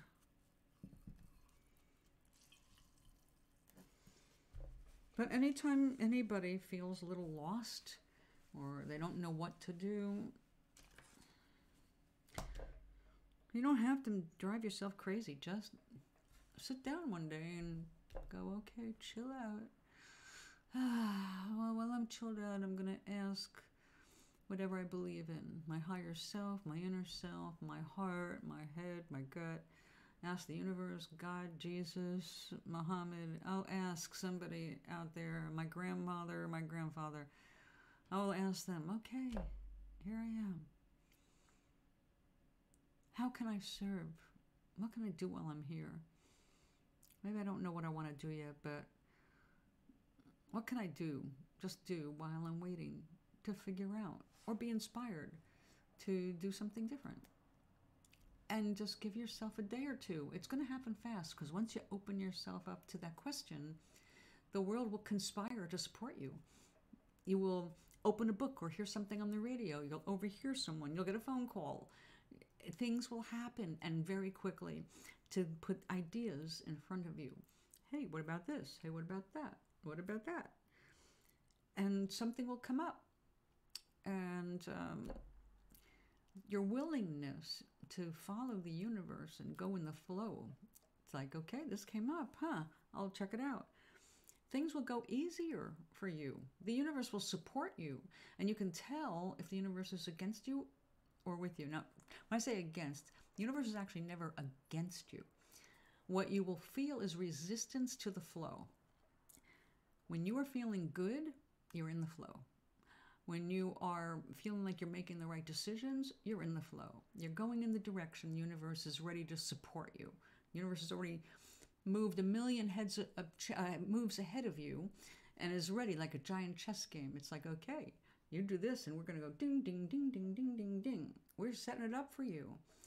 But every time you start to make a move that takes you off the path that we've already worked out for you to give you exactly what you asked for, you're going to feel discomfort.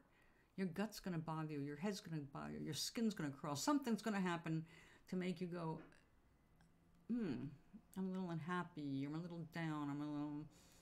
Something that's like, okay, you got to stop. Did you just make a decision or make a move in the wrong direction? Ask yourself. Ask the universe. Did I make a decision that was wrong?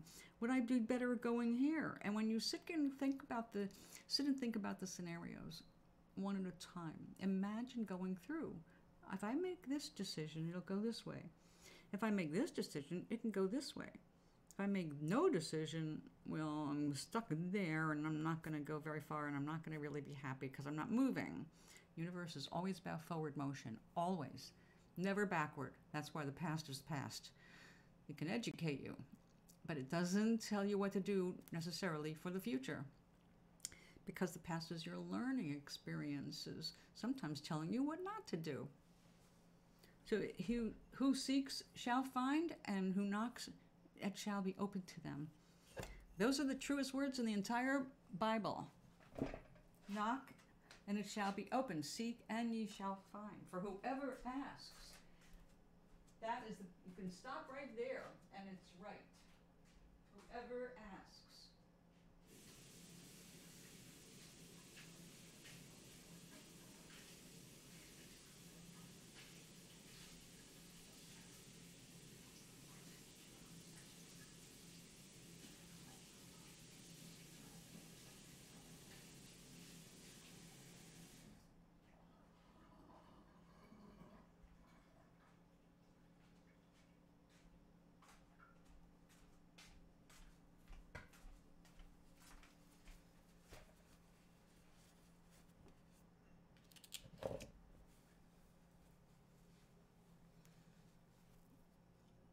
Okay, nice collection of sponges we're developing here. And this box will get stronger with every layer of acrylic that turns it into plastic, slowly but surely.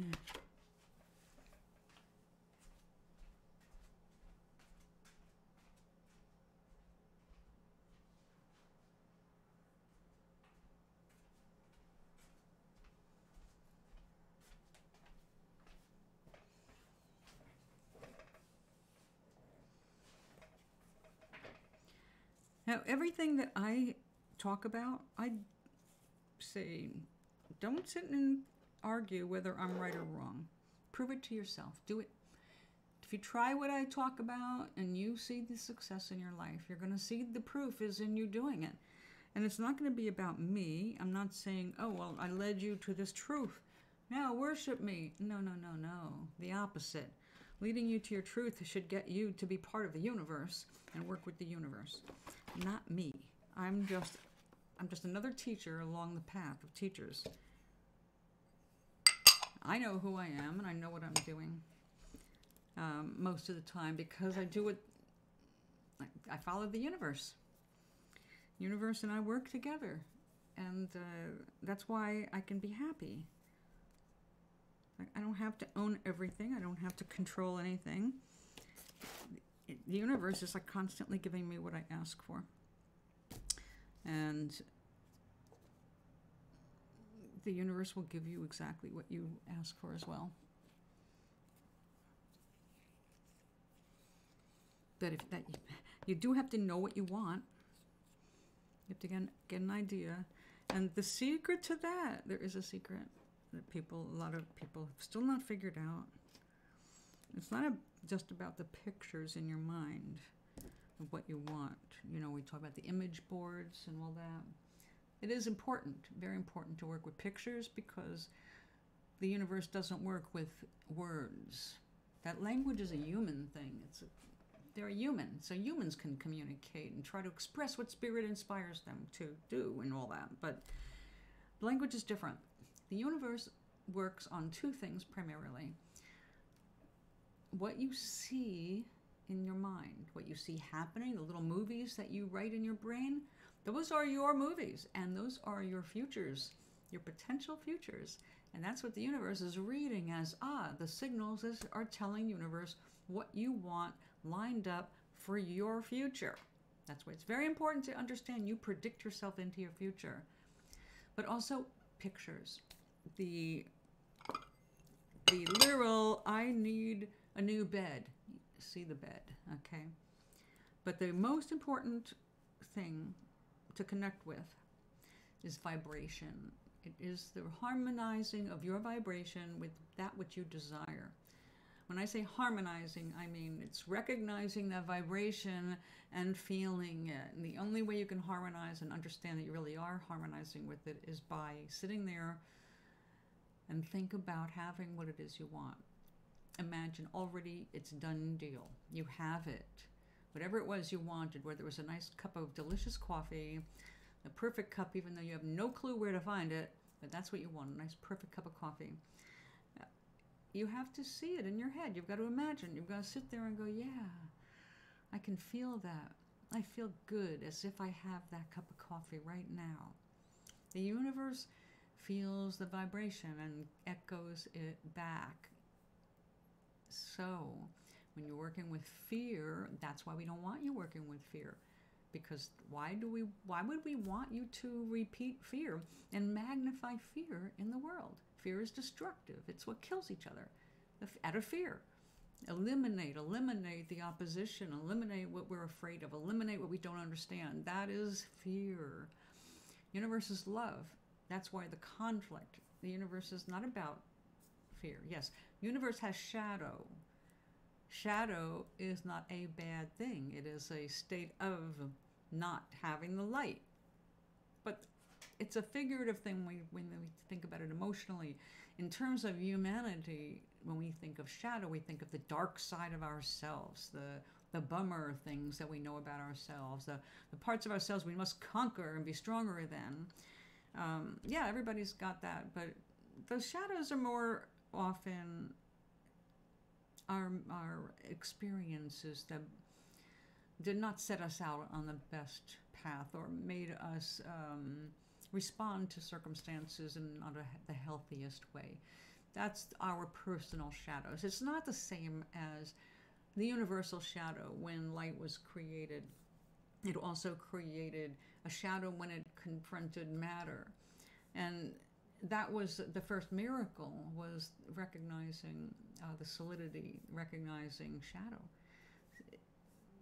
But it's nothing that you need to really be concerned about. All you have to be concerned about is being human.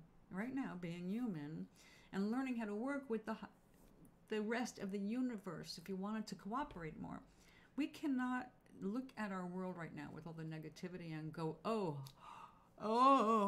If we're constantly getting embroiled and feeling the same negativity, like when I read something like our books being burned and banned, it's like, yeah, the first thing that rises is my fury at the stupidity of people doing that, of so afraid of reality that they're willing to destroy our own history rather than let people learn about it and keep moving, because they don't want progress. They want us to stay in the past, which is impossible.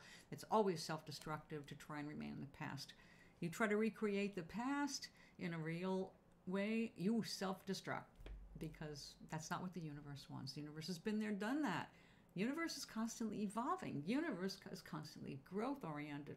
Every time we try to dig our heels in the sand and go, no, I will not go into the future, you're going to just be swept off your feet.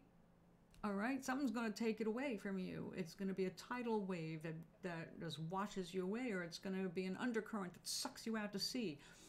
You cannot resist the universe's desire to keep unfolding and keep expanding. And if you're going to either be part of it, or you're going to be rolled up and carried up and chewed up and spit back out to try again.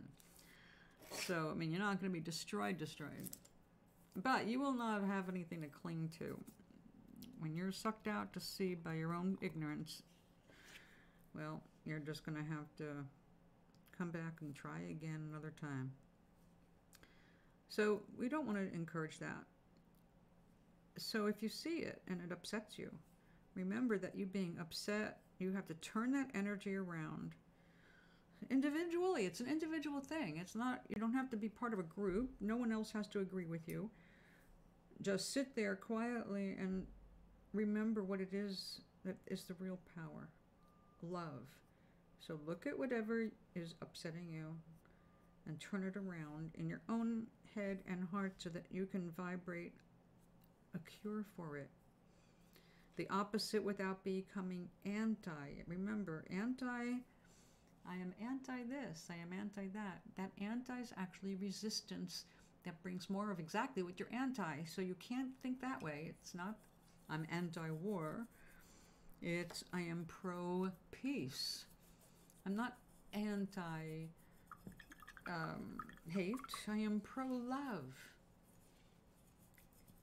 It's the energy that you put in that. The wording matters for your own psychology and therefore your own energy. And since it's energy, again, we'll come back to that. Vibration is what is doing the creating. Vibration is what is doing the attracting. Vibration is what's letting you know if you're following a path that's going to lead you to engaging and adding your energy and your love and light to the betterment of the world, or if you're going to be undermining yourself. Yeah, it's turning it around. It's not, look, when we're facing horrible things in the world, I'm not going to tell you to pretend it doesn't exist and only think positive, but we're not helping change it just by being upset about it. We have to do something. If it upsets us enough, we need to be a voice, perhaps rescuing people or rescuing animals, or raising money to feed people, or actually feeding people, volunteering in a soup kitchen, volunteering to hand out blankets in winter. Things like this are always available to us to make choices. And in doing these things that we're inspired to do in the moment, we will also have our own needs met. So it's not a matter of being poor in just in your hands, but you having money, but it's poverty up here. When you look at things through the lens of love energy rather than fear, when you say, I can love the world. I can love it because I know the universe is really behind everything. The universe is there to back me up. But if you just crumble and fall into your own darkness, it's harder to pull yourself back out. You have to hope that we have to hope that if you see someone like that, they're going to help pull them out. Let them know it's worth going on, that they just need to make some new decisions and things will turn around. And you've got to show them the way through your own example.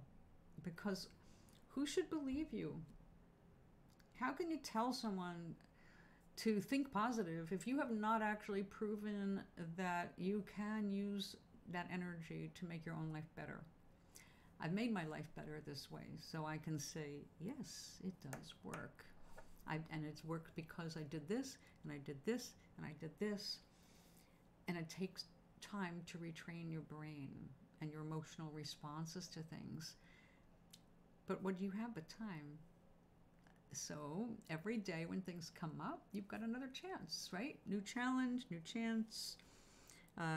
Some days will be easier than others. Some days you're just going to sit and cry. And then you're going to have to pick yourself up and say, okay, I had my cry. I had my 24 hours of self-pity because this sucked and this went bad. I lost this person. I lost this dog. I lost my cat. I lost my home. All of that sucks, and it's worth shedding tears for. But if you stay shedding tears and you don't get up and look for another way to get through it, then nothing can help you. The universe is just going to go watch you and go, okay, well, when you're ready to move forward, we'll be right here. But until then, you just have to sit there and do whatever it is you want to do. The universe doesn't tell you what to do. It says, tell us what you want and we will support it. Whatever it is. Good, bad, ugly. Universe, aka God, does not judge. We think it does. That's what screws up so many people. It doesn't judge. It gives you the power to exert your will for the good, the bad, the ugly. And the reason so many religions exist is because that is the reality, that the universe will support you, whatever your choice is. And wise people knew a long time ago that humans, being very primitive animals, could very easily get misdirected or misled or mislead themselves. We get lost very easily. We're humans. So we need things to kind of bring us back to center and remind us that by putting a little bit more energy into what we love, we can turn things around. There are certain things that you also need to learn over time, and that is the self-prediction conundrum. That you are literally creating your own tomorrow by predicting what tomorrow's going to look like for you. It's essential to learn that, because if you have been predicting bad stuff, let me give you an example. And I used it on here live to prove it. I said, because I wanted to move here, and I thought I was moving in here last October, right? Before winter. And it was really important that I move before winter so I would not end up moving with a bunch of debt to the electric company for keeping the place warm. Very, very expensive place to heat where I lived last. And then I said the fatal words. I said, watch. I'm going to end up moving in the worst part of winter.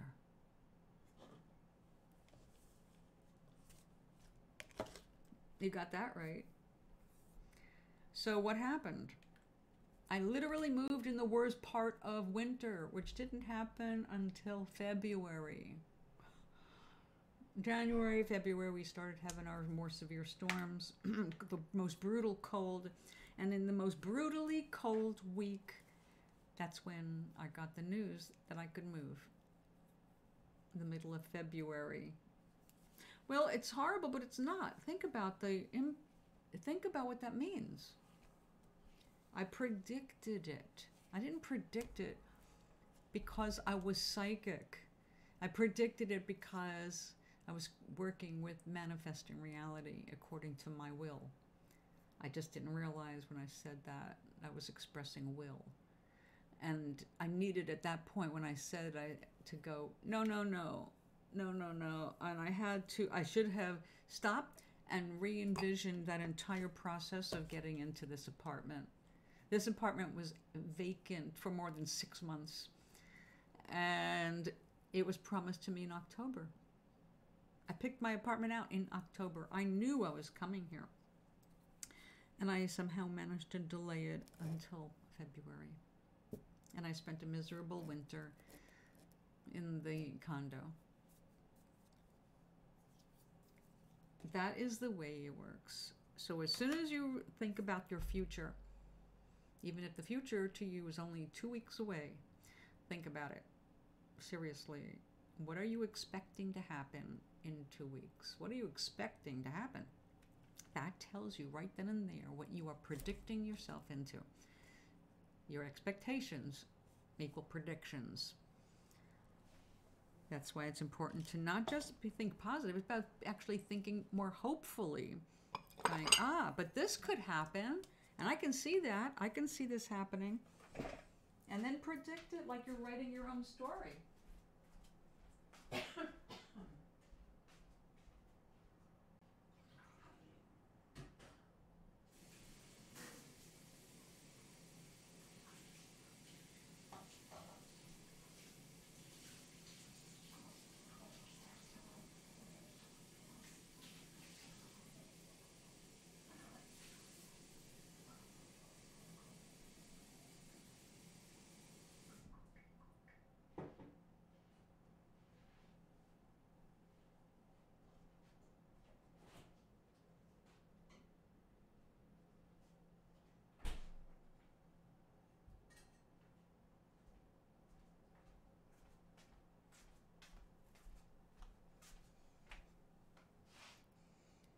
If you think right now,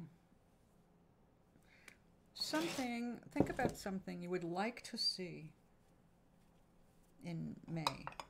Sometime in May. Don't give it an exact day necessarily, unless there is a specific reason for you giving it a day. Think about the next month and think about what you would like to experience. Anything. Just think of a thing that makes you go, yeah, that feels right. That feels good. I'd like to experience this. And then write it down.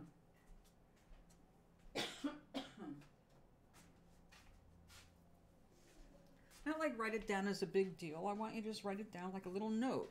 Like, yeah, this feels good. I can imagine this happening.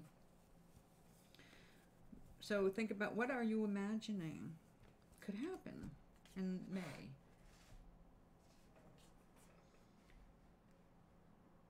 So it's an easy exercise, but a lot of people are very challenged by that kind of thing.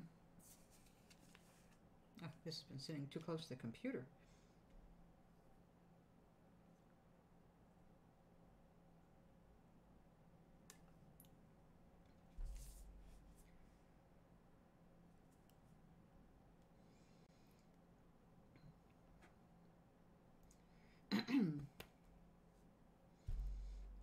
Tell my friend to check out the lyrics.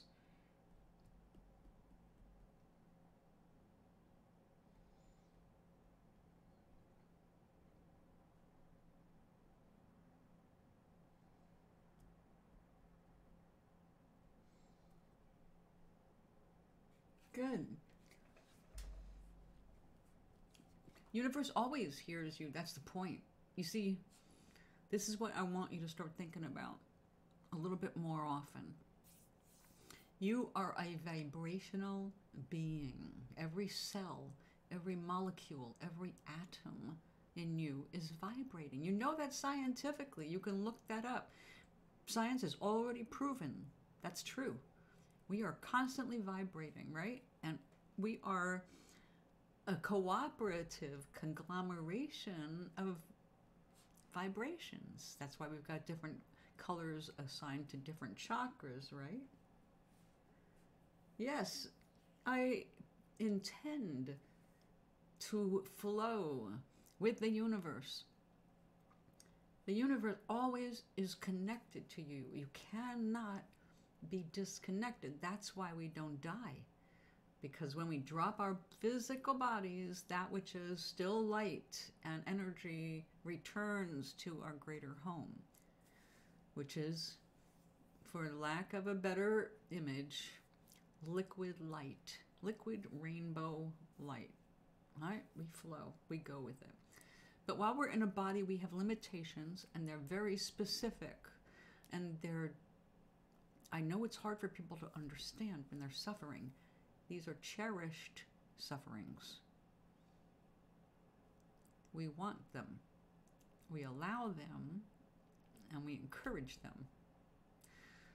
Not that we want the world suffering, but our individual things. Suffering doesn't have to be as bad as it is, but we do suffer. But it's a teaching. We're learning about it. We're feeling things. And it's real big. We're real big on feeling.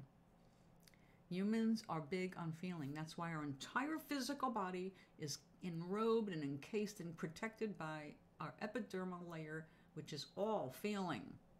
We feel, right? So the universe is part of us. We are part of the universe. No matter what happens, we cannot be disconnected. God, that which we call God or the universe, is always, always, always feeling us. Always aware of us in our entirety. You cannot disengage. You cannot disengage, not even when you die. When you die, you're even closer because you don't have the barrier of a physical body. So you're always connected. The question you need to ask yourself along the way is, how am I feeling?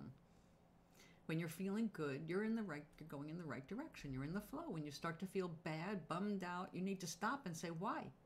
Are my needs not being met? And is there something that I need to do and I overlooked it, or I've been putting it off, I've been procrastinating, or I didn't realize it, I'm looking for it. Okay? Go by your feelings. Your feelings are your vibration. They're telling you which direction you're going, against the flow or with it. So then it's a choice. Go in the direction that feels good. Always, that is where the universe is trying to bring you, where it feels good. And I'm not saying the feel good of, oh, let's get drunk and I'll feel good. That's, sure, you feel good for a little while. The universe is not going to argue that. But the universe will also remind you that your cells are reliant on you staying here. And if you're hurting yourself with too much alcohol, obviously that's not a good thing. The universe is not going to support that for very long, but it'll hold you up for a while.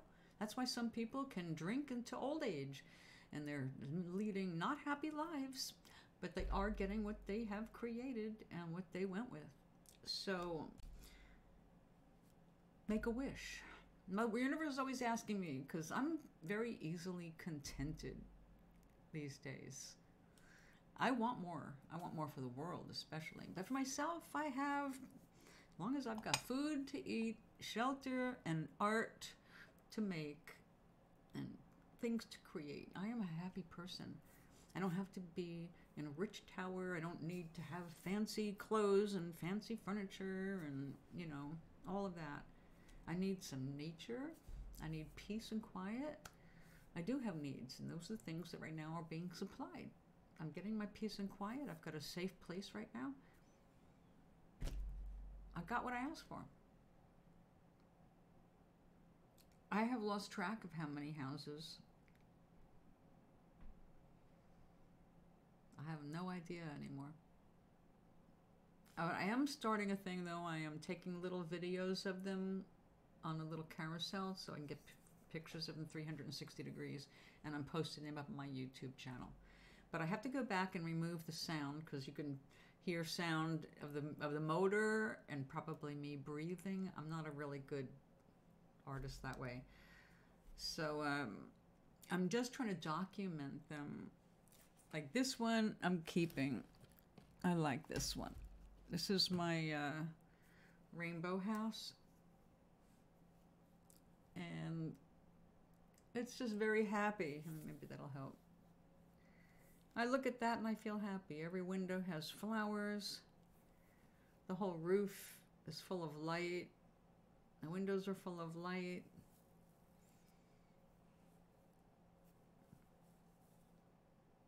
So this rock, I'm keeping. This is another Nomarian house.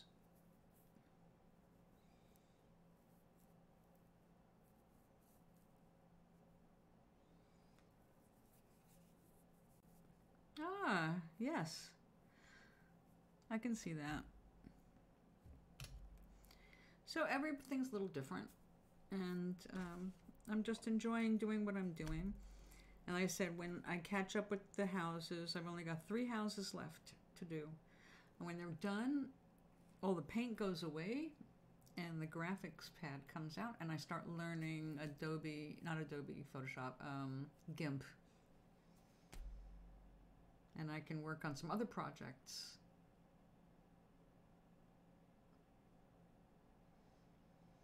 So I will have, yeah, everything I want. We're also going to finish this. This one started out as a doodle a while ago. You may remember it. I actually have some early videos of me working on it. But I didn't like the way the gel inks were working, so I have completely reconstructed this, and I'm working on that. So everywhere it's yellow is going to be gold, the gold leaf. And, you know, it's not a Valentine's Day thing. It's just about light and love. Thank you. So I'll be playing more with that. And when we finish these handful of projects right here, all of them here, we've got 1, 2, 3 houses, 1 painting, and a mica bottle. Mica bottle, I might even say, okay, we're just going to hold this off for now.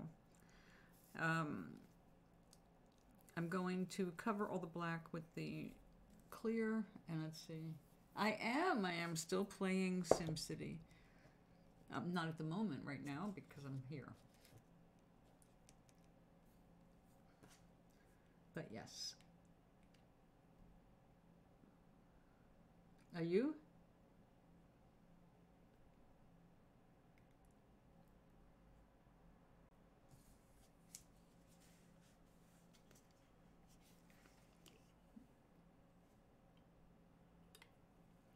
I love it, although I'm really pissed off that my last design got a 1.5.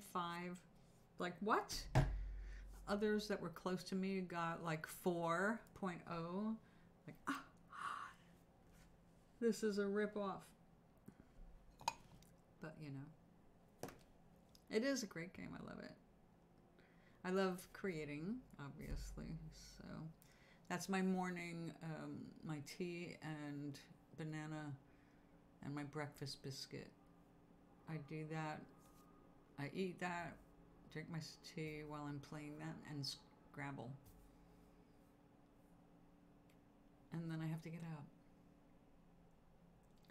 But I'm going to have to go.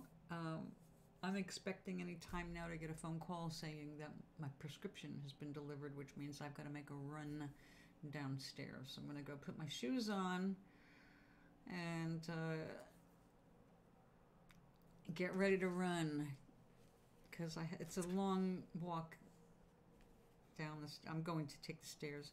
If I wait for the elevator, it could be forever. So I'll be back this evening. But you have a wonderful day, and I'll be back tomorrow afternoon for sure, as well as later on tonight. So think of make a wish, make wishes. Remember that there's no number. It's not like make-believe genie. You get 3 wishes.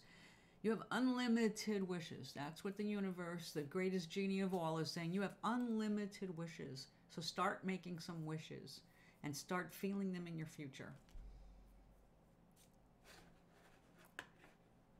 Have a wonderful weekend if I don't see you before then. Unlimited wishes. Start working on them. Have a great day. Thanks for hanging out with me.